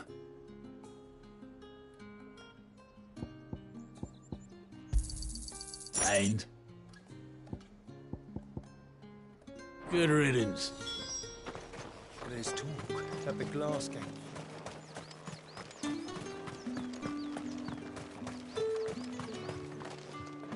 What can I interest you in today? Ah, yes. Keep fighting the good I should fight. do it. Hopefully Taya's finished too. Fresh cuts! Come and get them. Come! You'll not find a bruised pippin.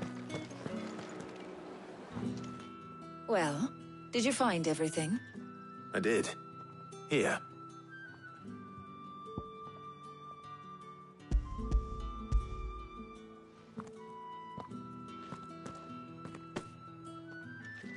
Garlic and pepio nuts. Job done. We should get this back to Tomes then. He'll be waiting.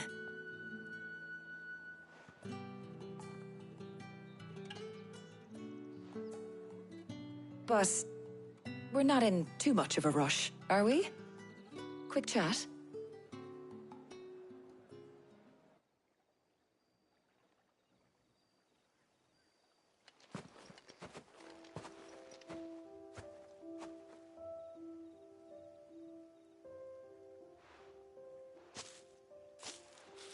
Do you know, I think this is the very first time we've been out on an errand together. I think you might be right. In all the years since you and that scowl of yours first appeared, you haven't invited me out once. For shame. Well, it seemed long overdue. And you did say you had some shopping to do. I was hoping to restock my supplies of herbs and liniment, yes. You and Jill alone burned through them like wildfire. No luck, though. My usual supplier's not here, and I refuse to pay the prices these gougers charge. I'll ask Karen when we get back. What is it? Oh, just memories. I came here with Sid once, shopping for supplies, just like today. And just like today, I came away empty-handed. Sid even said he'd speak to Karen for me when we got back. Has it really been 5 years? I remember it as if it was yesterday. Hold on. Does that mean it's been 5 years since we met? Feels a lot longer. It does. In a good way, of course. Thank you, Tyre. For what? For everything. I just want you to know that all you've done for us, all you still do, it's appreciated. Do you think I'd stick around if I thought it wasn't? But in the spirit of sharing and caring, you're appreciated too, by all of us.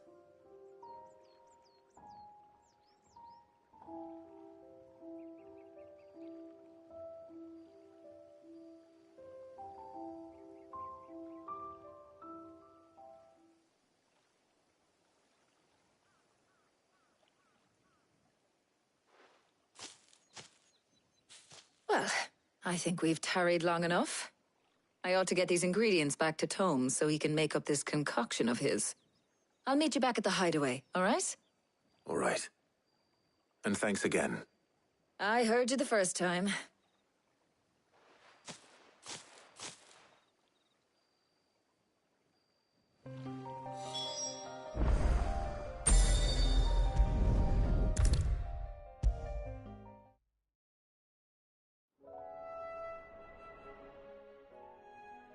How's work on the shielding progressing, Hippocrates? Well, very well indeed. And thanks in no small part to your kind assistance. I was just explaining to Tarja how we might best go about preparing the moon dew. And now that we have all the ingredients, we may begin. You can count on me. I've mixed more than a few mysterious concoctions in my time. I'm sure you have.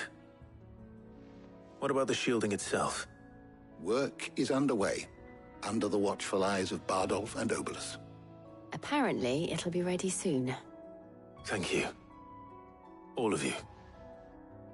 Right then. Jill, would you join me in the infirmary? Many hands make light work and all that. Of course.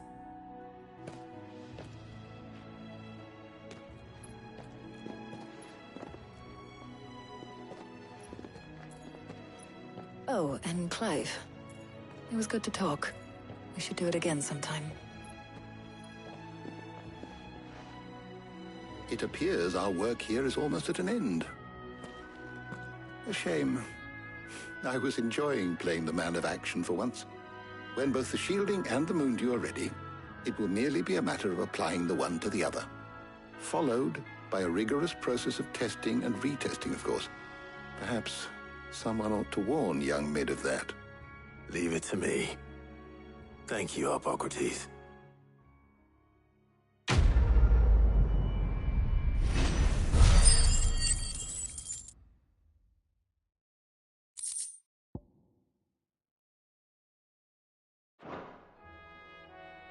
Well, I'd better go and give Mid the good news then.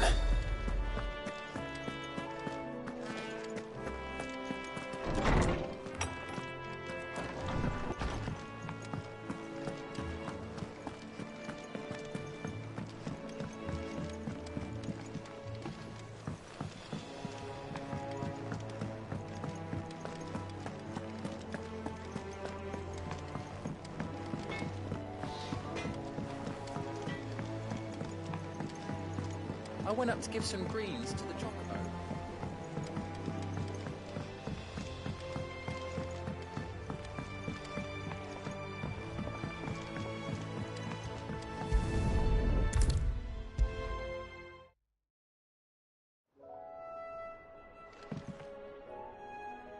Sorry to keep you waiting, Mid. But you'll be pleased to know that work on the shielding is underway. You found something for it? In a manner of speaking, Hippocrates knew of a substance that's highly resistant to heat. A coating that should provide the protection you need. He's supervising the construction and testing of the shielding as we speak. Brilliant! I knew you wouldn't let me down. Don't thank me. I'm just the errand boy. Right then, better start working out how to bolt all these bits together. To the Black Hammer!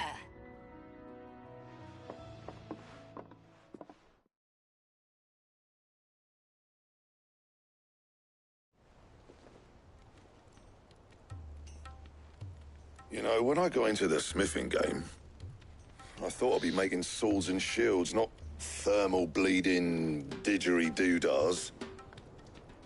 Displacement stacks. Same difference. Whatever you call it, I ain't putting it together in here. It's cramped enough as it is. Let's take this outside. Mid, you get all the parts lined up on the deck. I'll take care of the rest. On my way! Oh, and bring me the biggest hammer you can find. This is gonna require some precision walloping.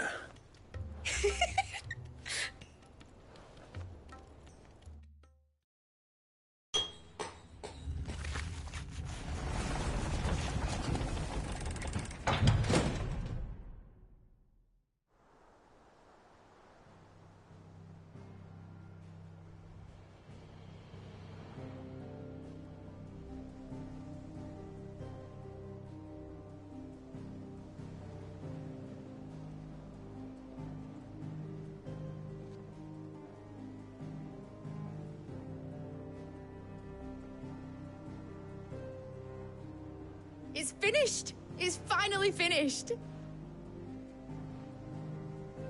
Thank fuck for that. I'll be feeling my hammer arm for weeks. Thank you, Clive, Blackthorn, everyone. That's one down and just 3 more to go. I'm sorry. Oh, didn't I tell you? The Enterprise has 4 mithril engines, and we'll be needing a displacement stack for each. You don't mean... Don't worry. Now they've got a finished one to work off, my gang in Canva can build the rest. Good luck to them, I say. Right, I'm off to get a sling for this elbow. Any other work comes in, keep it to yourselves, eh?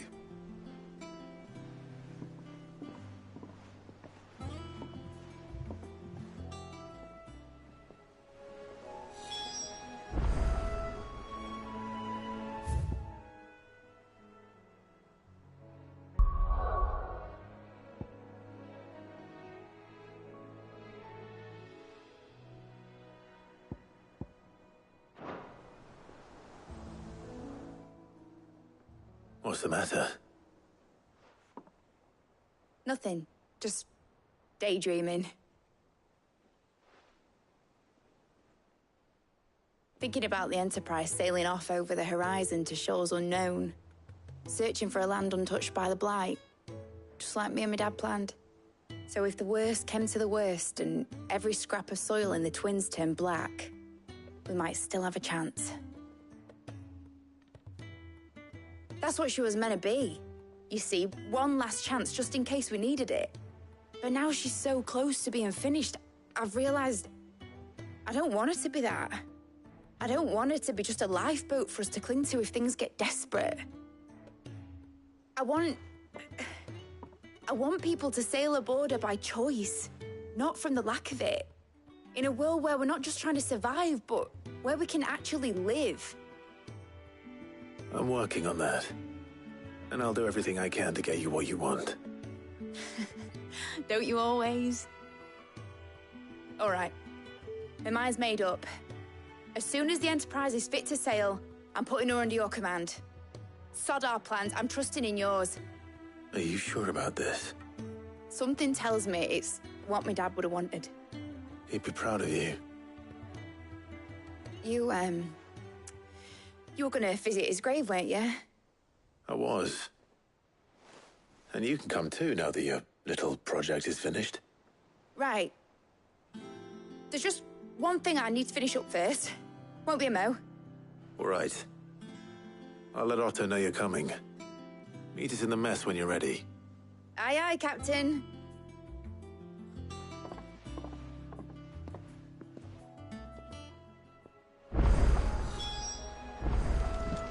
Mid told me she was building a ship.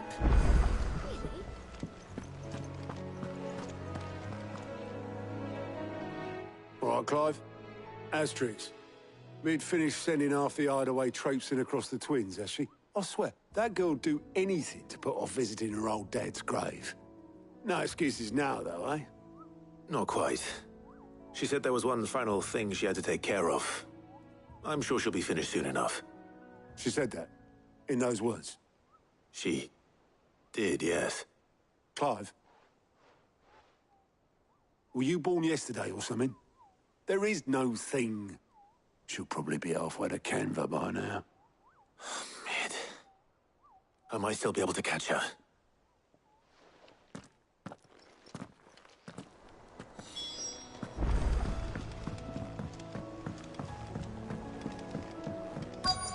Is that the thing Tomes helped? Obelus, have you seen Mid? Yep. In a boat, going that way. Then I'm too late. You in a hurry and all, are you? Oh, I offered to take her across, but she wouldn't wait. Just paid for a dinghy and rowed off. Oars going like the clappers. Got some life in her, ain't she? But anyway, I was on my way up to see you, as it happens. Got a letter for you. Urgent, by the sound of it. One of your uncle's men said I was to hand it to you in person, post-bleeding haste. And you're here now. Thank you, Obelus. Don't mention it. What tidings, Uncle?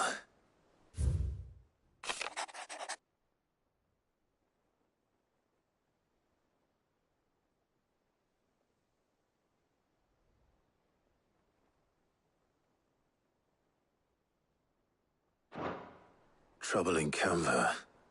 Well, I'll need someone to keep an eye on Mid.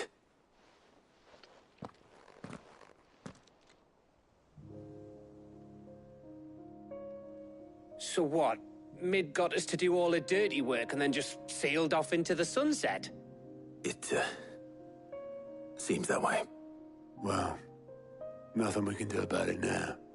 But next time you plan on visiting Sid, you might want to tie her to something before you suggest it.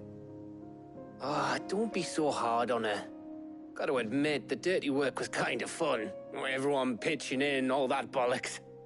Just like when we built this place. You're right. Anyway, we all set to head to the old hideaway. I could do with getting to Canva pretty sharpish. Wouldn't do to keep Lord Rosfield of the Seven High Houses waiting now, would it? Not after he asked for me personally. Gav will be leaving with me. Will you mind the place while we're gone? You can count on me. Just be sure to give Sid and the others my regards. All right. Oh, by the way, Jill will be joining us too. She's got some things to take care of, but she'll meet us there. I hope she's telling the truth at least.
Well, Sid, I remember what you told me. That if no one is listening to what you have to say, you may as well not say it.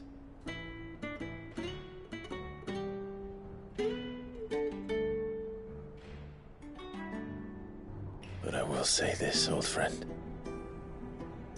Hugo Cooker is gone. His shadow looms over us no longer. It's a pity the Phoenix can't be in two places at once. If he'd have been with us, maybe he could have done something for the lost. Not even the Phoenix can bring people back from the dead. Life has a beginning and an end. So we must live while we have the chance. And not as slaves to the crystals, but as free men. May we join you?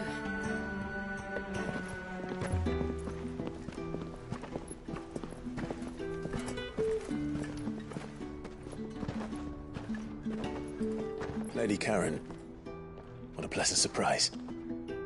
I thought I'd drop by and see how you were all doing before heading off to restock my supplies.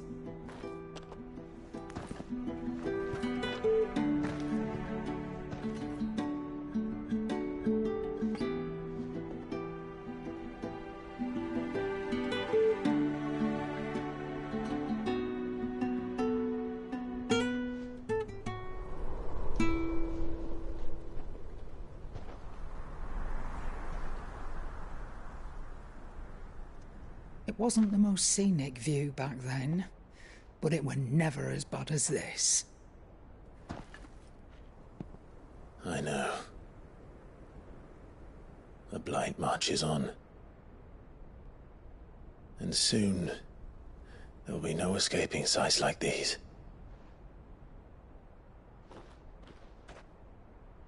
So our mission remains unchanged.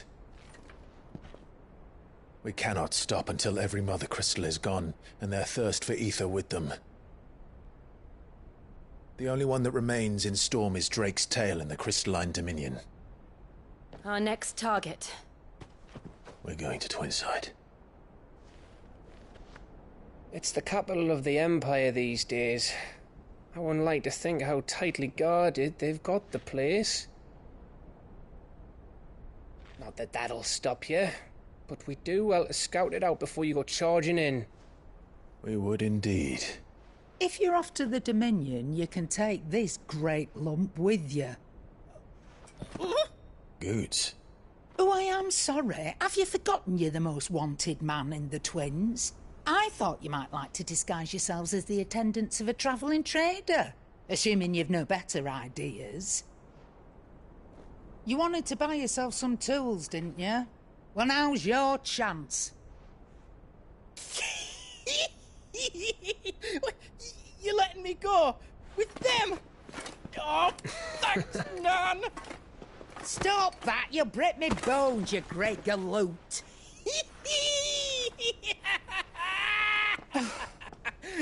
There's a caravan that runs back and forth between the Dominion and the Bocklad markets. It's managed by the Merchants Guild. Just show them Goots' traders pass and you'll be on your way. It'll be a damn sight less risky than footing it the length of the Crystal Road. That's for sure. Thank you, Karen. And glad to have you with us, Goots. Okay then. I'll get me things and I'll meet yous there. See yous down in Bocklad. Get off! Me poor fingers! Jill, you're with me. Understood. And Gav? Already on my way, Captain. Be careful. Aren't I always?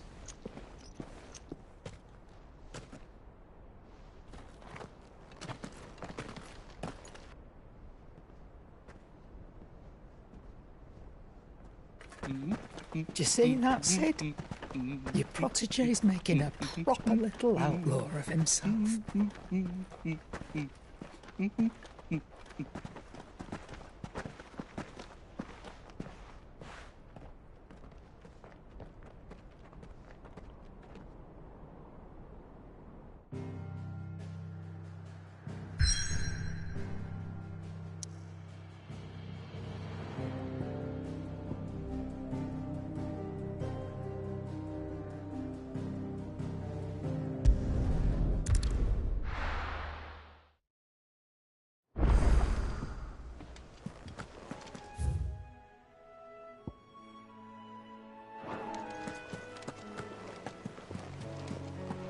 Is that the thing Tomes helped with? Mid told me she was building a ship.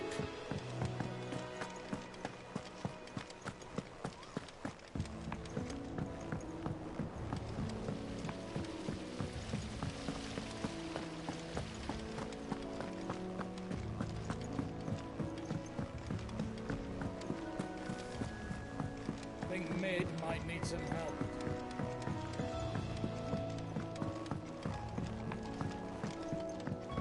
Well, that's it then. Here, Sid. Reckon you might be just the man to help me out of a bit of bother, if you've a mind to. Let's hear it. Well, it's about this alembic the chief's got me making. Lovely bit of kit it is. Bung in a solution you want splitting, and it will separate it out, just like that. Problem is, it won't always get rid of all the impurities. And with some of the stuff we need it for, that ain't good enough. Which is why I've been looking for something to filter the liquid we'll be cooking off. And that's where I was hoping you could help me out. I imagine Ty could get some use out of this alembic too. Distilling medicines and the like. All right. Why not? Proper job! So what exactly do you need for this filter? Nothing but bomb ash'll do, says the chief. Gave me a sample she'd obtained from the university stores. Couldn't believe my eyes. You pour the blackest blight water through it, and it comes out clear as a mountain stream. So, I did a bit of reading about where I might be able to get hold of some. And do you know what I found out? It's only the blimmin' bones of a bomb king. They leave them behind when they die, see? I take it that's where I come in. If you wouldn't mind. I saw a billet on the hunt board for one just the other day. Would have gone myself, but, well, fighting dirty great balls of flame isn't exactly my forte. You, on the other hand... All right. I'll see what I can do. Thank you kindly. And a good hunting, eh?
How are you feeling?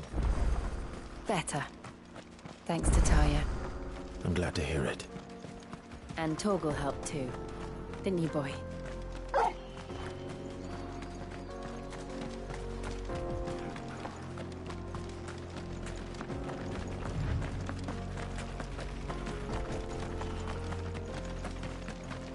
This used to be a trade route for merchants crossing the Scars. Till the Republic laid a new road wide enough to let wagons pass, and all official traffic moved there. Leaving this one for those living outside the law. Indeed. I doubt we'll be the only outlaws on the trail today.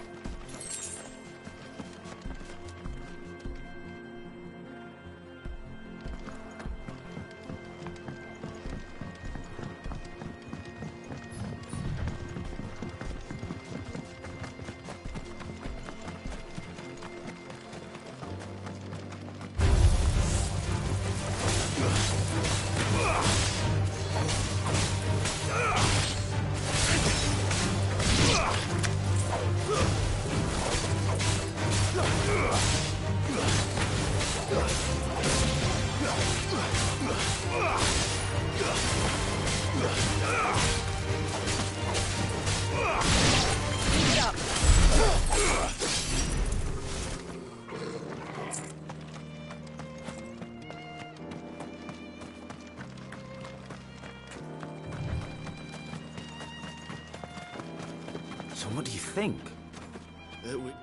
Really? It's as bad as that? Oh, aye. There's trouble up ahead. And too much of it for us to handle. I take it there's danger on the road. Oh, what about this fearsome-looking fellow? You think he'd be equal to the task? Well, no doubt. Assuming he's willing to hear us out. Well met, friend. My brother and I have been tasked with finding a merchant's missing cart. You seen it by any chance? How does a merchant misplace his cart? Oh, the man's a coward. When he thought goblins might come a-snarling, he ran, leaving his livelihood abandoned in the pass. He sent the two of us to fetch it, but it's gone. Now, I'm not much of a thinker, but I know the work of thieves when I see it. My brother's right on all accounts. And by my estimation, the bastards are lying in wait just down the road. We may have seen our share of action, true, but we've not got the skill in arms to boldly brave an ambush. You, however, have the look of a man who needn't fear a band of backwater ruffians. What do you say? Will you help us out? Chances are they'll come for you either way. But if you promise to lend us a hand, at least you'll pocket a reward for your troubles. Well, if I'm going to have to deal with them anyway. You've clearly got a fine head on those broad shoulders.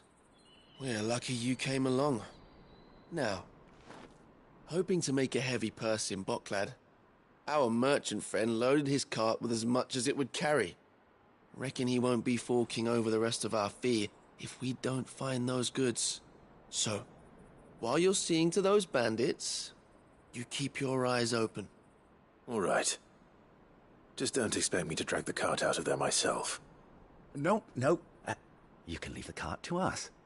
You just put an end to those bandits and point us in the right direction. You do that, we'll take care of the rest.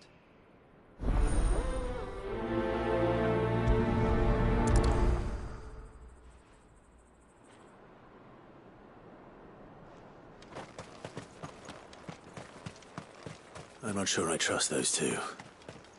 But if there are bandits lying in wait, I should probably take care of them. Look lively, you lot. We've got guests. These must be our bandits.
That's them dealt with.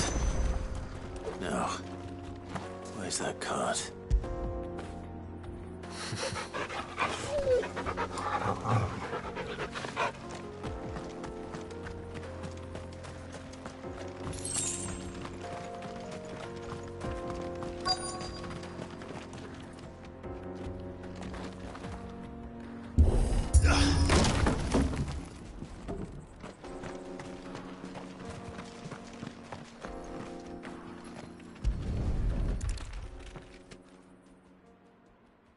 Getting all of this out of here will be a nightmare. Seems we've found ourselves the right man for the job, wouldn't you say? Found the cart and didn't leave a single bastard breathing. Our merchant friend will be delighted. And how exactly will he be getting his goods out of here? You leave that to us. After all, it'd be wrong to make such a fine warrior haul cabbages to market. You've done your part. And that's all you need to worry about. Here.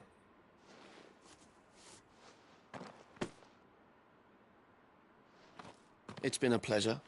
Now piss off. There's no need to be so rude, brother.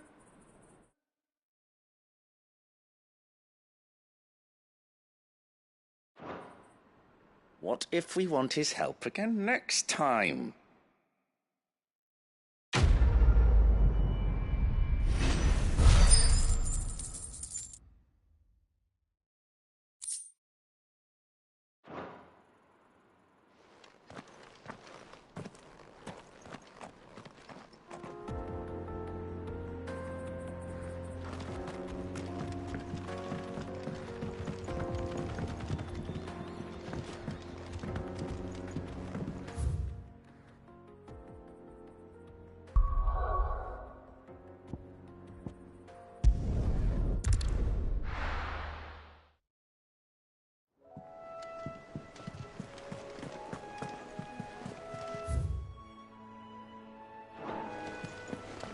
Is that the thing Tomes helped to build? Mid told me she was building a ship.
Greetings, Your Majesty.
Your reign is over. Now to collect the ash. This looks like the stuff. Let's see if there's any more.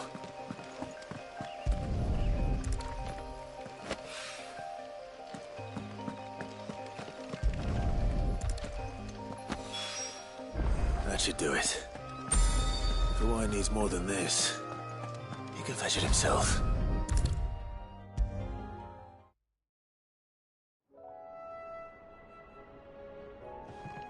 All right there, Sid? How's that hunt for the bomb ash going? I have it here.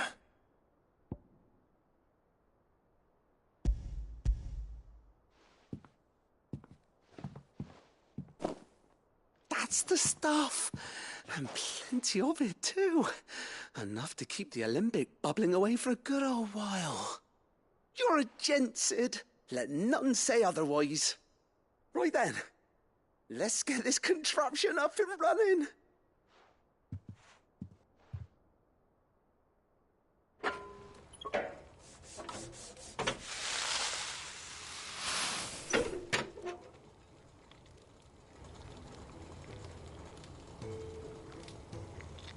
There we have it.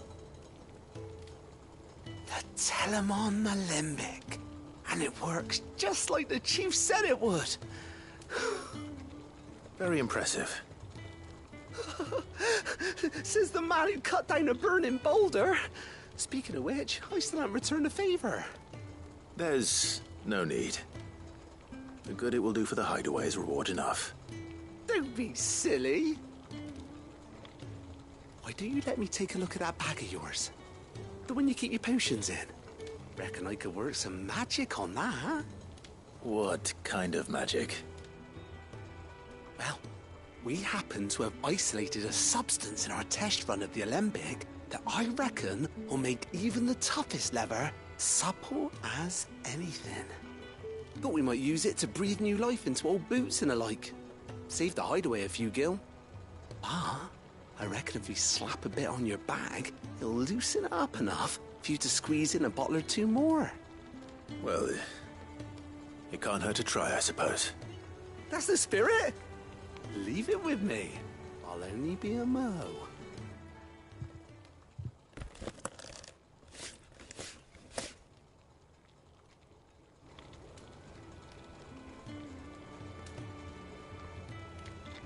Well, what do you reckon?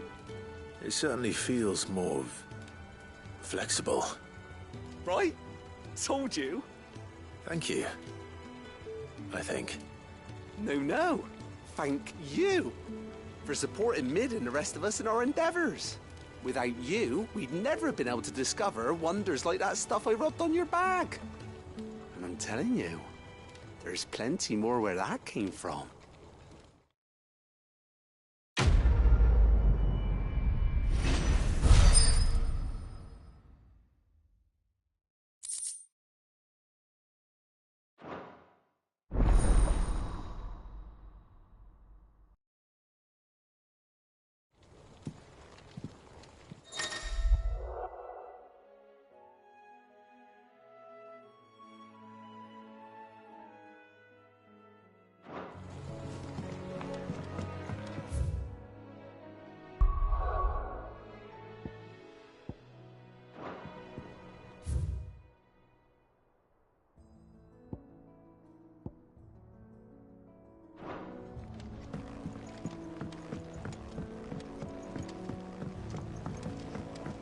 Mid might need some help tidying up the workshop.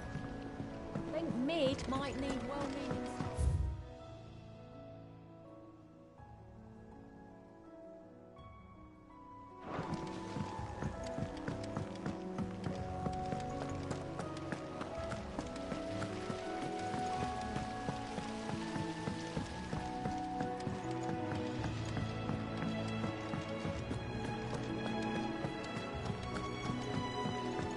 Mid told me she was building a ship. Is that the thing Toes helped?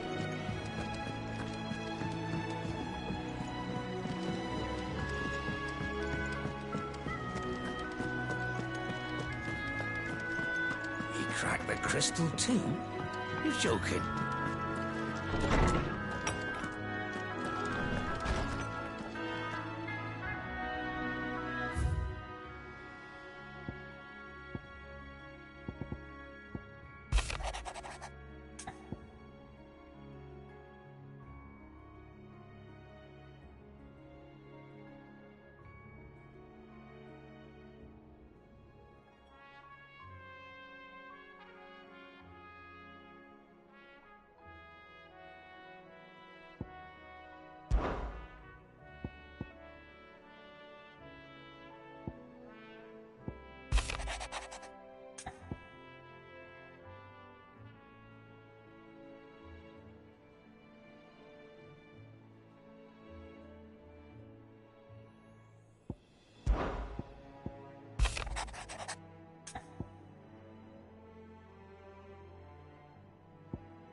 Trouble with the ledgers.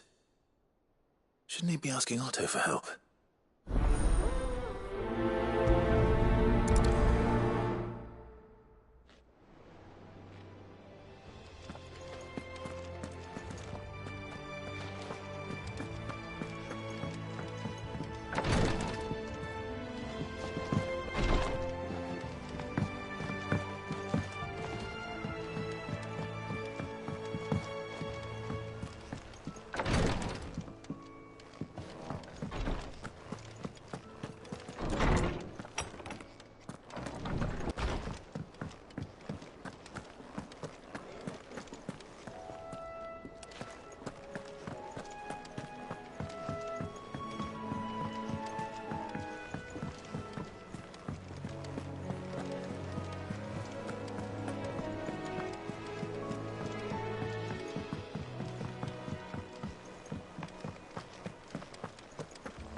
get my letter?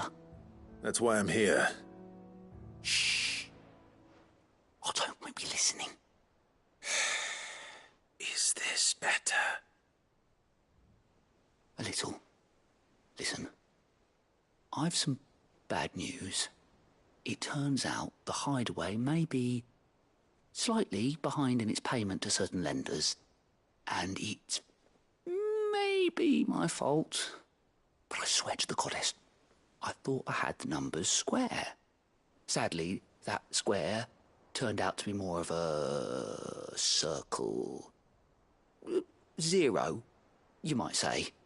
I can straighten it out, I swear, but it's going to take some time, and I'm going to need help keeping it from Otto.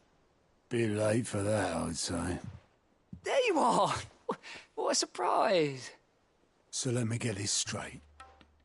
You forget to pay our lenders what they're due, and instead of coming straight to me, you get Clive to come to you. And I hope he'll dig you out of the hole you've dug for yourself. Clive, the man in charge of the place you've been cheerfully trying to bankrupt. And you thought this was a cunning plan. Why? Well, who needs paying? Oh, just Martha. And the Dame. And, well, Lady Karen. But only 500 talents. We owe 3 of our most trusted friends 5 million gil. Each. 5 million each. They lent us the bulk of the money we used to rebuild the Hideaway, you see, and, well, I must have made some sort of oversight. Those ledgers were my responsibility, and it was my decision to entrust them to you. This is my fault. Do we have that much to hand? I can always ask my uncle. No, we don't. And no, you won't. We've lightened Lord Rosfield's purse enough. After the king's ransom we had off him, he deserves better than to see our begging bowl. Besides, we'll need to learn to stand on our own if we're going to make this work. All right. But that doesn't mean you have to shoulder the burden yourself. Is there anything I can do to help? There might be. How'd you fancy taking these to Martha and the Dame? Rocks. Rocks, he says. Worth 1,000 talents apiece, these are. A little something Sid and I set aside for when times got lean. And I reckon 15 million in overdue debt probably qualifies. I just hope our associates' eyes are a bit more discerning than yours. I'm sure there will be. Should be me making the rounds, really. But you know how it is with this place. Orders to bark, arses to wipe, and all that. I know. Which is why I don't mind going in your place. Go. Do you know why I only gave Master Clive here 2 star rubies? Because you'd rather Lady Karen killed me. Because I'd rather Lady Karen killed you. Yes. Well, I suppose this is goodbye then. Don't worry. I'm sure Karen will understand. Really? Do you think so? No, I don't.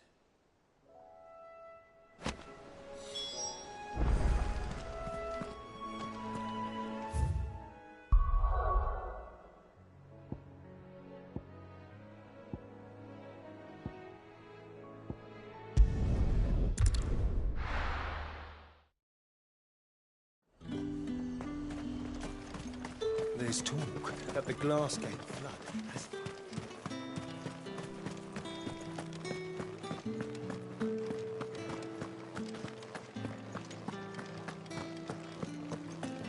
Did you hear?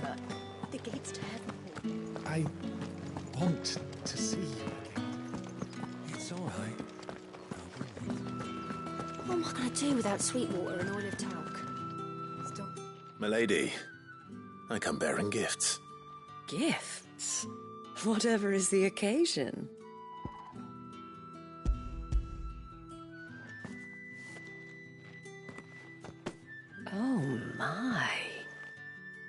Clive, you really have outdone yourself. Otto asked me to give it to you. To settle the Hideaway's debt with the Veil. And to compensate you for the time it took us to do so.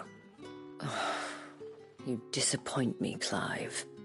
I thought you might finally be warming to me. Tell Otto he can keep his baubles.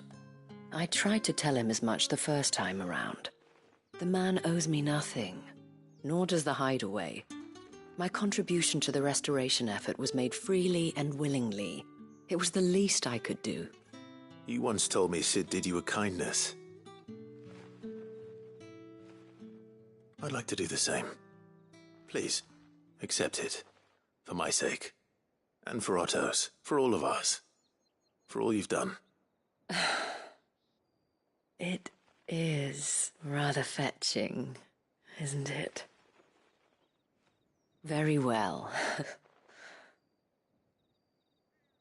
Otto is lucky to have you, Clive.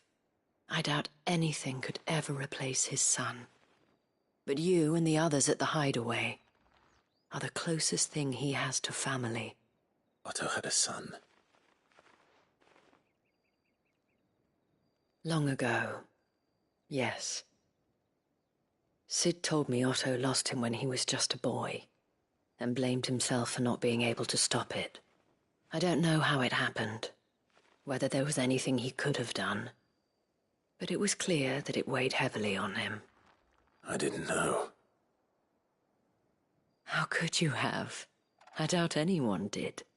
Besides Sid, I've never met a man more keen to bear his sorrows in stoic silence. An ill habit, given that both have always been surrounded by friends desperate to help them. I'm beginning to see that.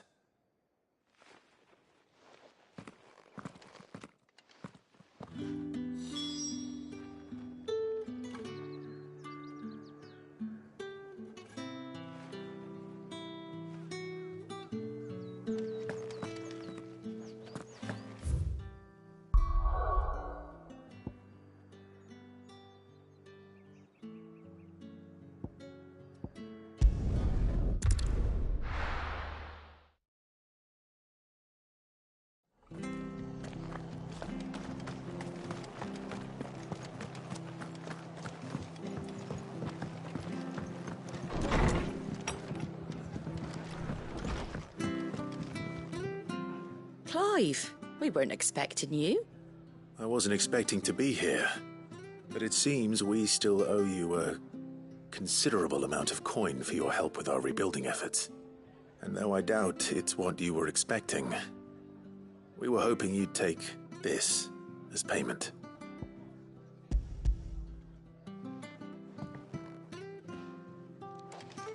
A star ruby? I can't accept this. It's worth at least twice what you owe me. More if you can find yourself the right buyer. Think of the difference as interest. Interest? If word got out I charged that much, no one would ever borrow from me again. Anyway, why are you the one here asking me about this? I'd have expected Otto.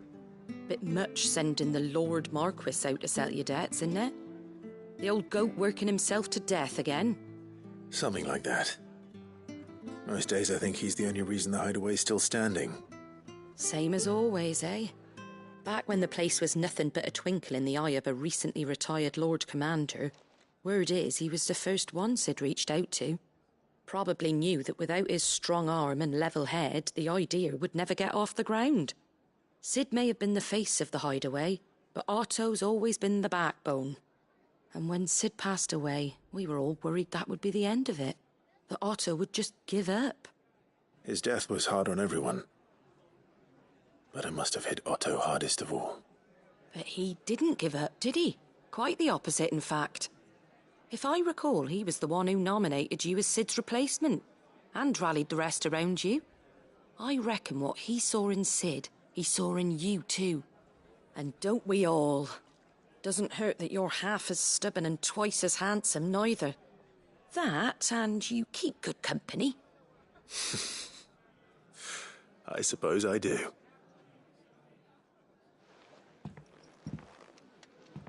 Goat will want to know the stones were delivered. If he's still with us.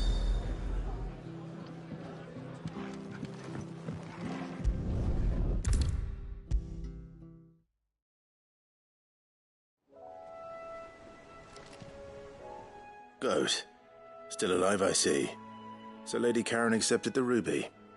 Ah, about that. I tried my best, but she was just too stubborn to take it. She threw it right back in my face, in fact, and told me I could stick my stupid stone where the sun don't shine.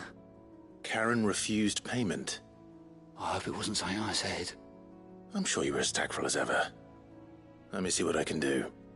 Oh, wonderful. I hope you have better luck than I did.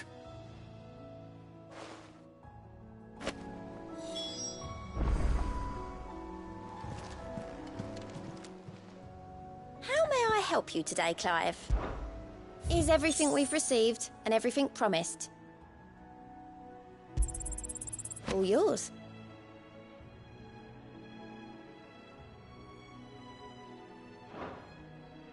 Best of luck out there, Sid.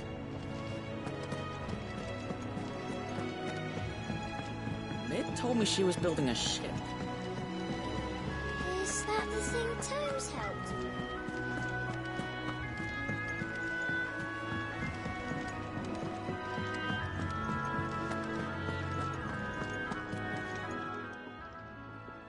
Lady Karen, Goat tells me you weren't happy with our offer.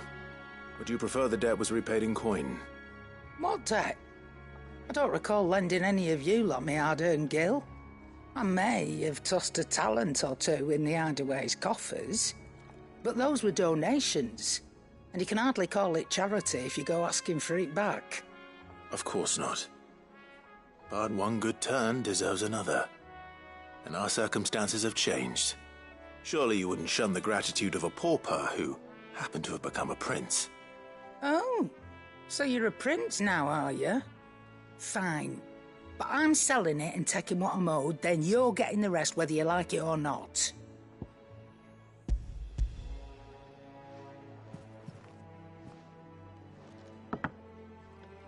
Where'd you even get this? A decent trader might nab 1,000 talents for a star ruby. A canny one, meanwhile, might claim it were nicked from the belt of Sid the Outlaw himself and ask twice as much.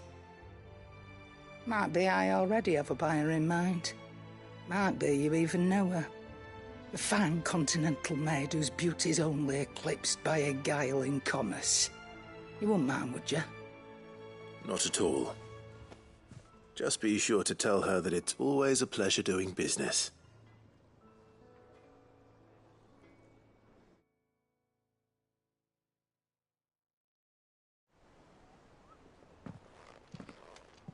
I hear you ended up delivering all 3 stones. Thanks to this lump. I sometimes wonder what I pay you for. Speaking of which, I still haven't been paid last month's wages. Oh, so you remember what's owed to you then? Get your ass behind that disc of yours and don't get up before those ledgers are square. Right away.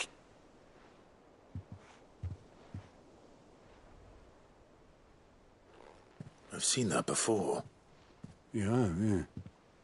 Plenty of times. It was the only goblet Sid ever used.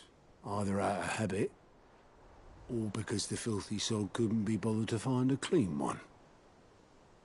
I knew so little about him. Like most people. Martha and the Dame both seem to have fond memories of him. I bet they do. How long did you know Sid before he... Before he died. 20 summers, give or take. Back in the day, I was a purser on a trade ship, which is where I met him. He bought passage to... I forget where. And having nothing better to do on the long nights, we set up drinking island rum till the morning bell dragged me back to my duties. Quit my post not long after that. On account of making a fine maiden's belly fat. But me and Sid stayed close. promising we'd one day sail the seas again. That was before fate stepped in and said she was having none of it. The magic woke inside my son soon after his first name day, and there was no hiding his knack. Couldn't you and your family have? My family were the ones who summoned the constable, wanted the monster taken away. I couldn't turn my back on him, forget what I felt, and I couldn't for the life of me understand how they could. Luckily, Sid was of the same mind as me. It was him who stood beside me when all I wanted was to tear the whole world down. Him who cried for me when I had no tears left of my own. Him who swore he'd do everything he could to stop it from happening again. And he was true to his word, too. Left the Royal Army once and for all. His ranks, his ribbons, gone. Just like that. Threw away everything he had. All to right a wrong that no one else had the courage to face. I knew then I'd follow that man to the ends of the earth.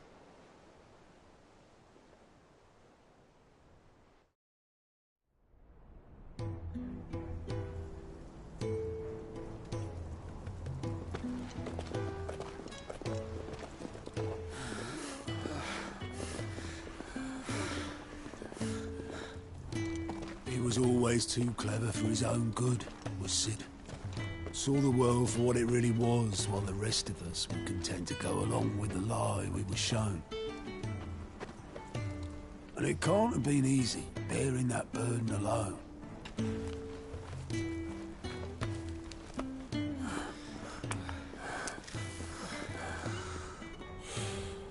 But he didn't let it stop him. He never lost faith in what he believed was right. And that gave us faith in him. Faith he'd steer us true. So I swore to myself that I'd always be right behind him, ready to catch the stubborn sod, if ever he should fall.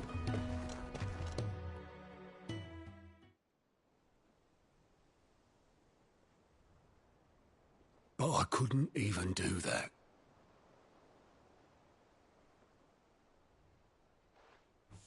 Ignore me. Just the ramblings of a tired old man. Leave that lot. I'll tidy it up in a bit.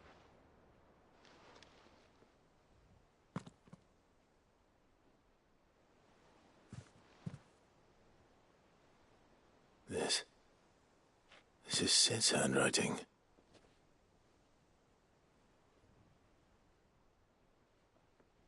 Dear Otto. I may be drunk, but I wanted you to know this place would be fucked without you. Love you, you grumpy old sod.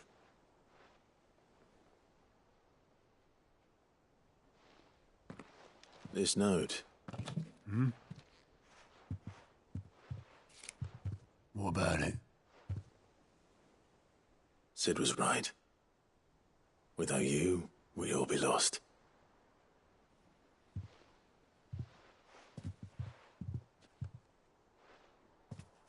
He should have bloody well said so then.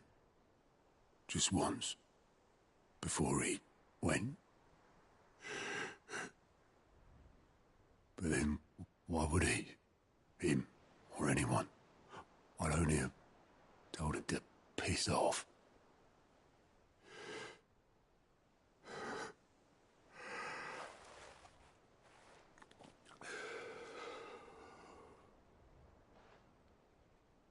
You're wrong, though. Both of you. It was never just me keeping the hideaway afloat. It was all of us. I just shoved people in the right direction. I barely seem to be able to do that anymore.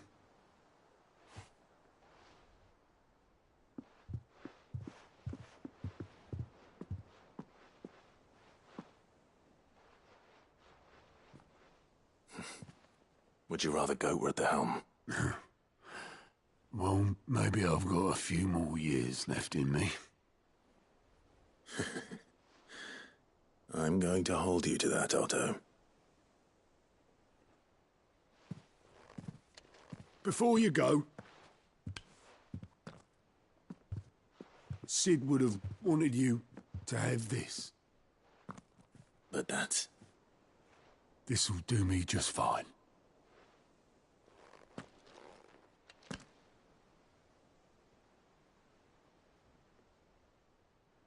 Thanks for the ray of sunshine. I'll see if I can't pay you back. Already have.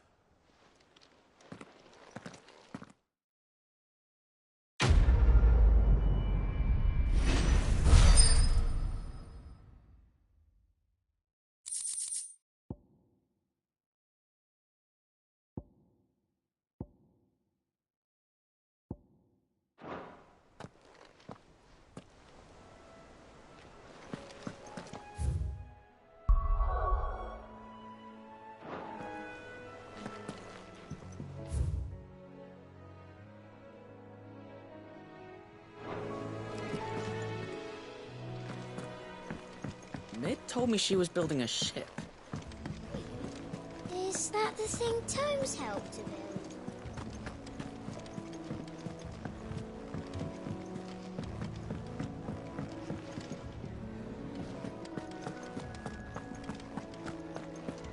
He cracked the crystal too?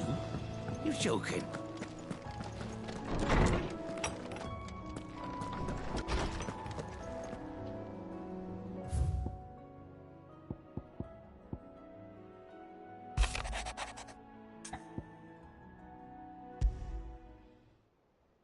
What could be wrong with Torgor? He seemed well enough when I last saw him.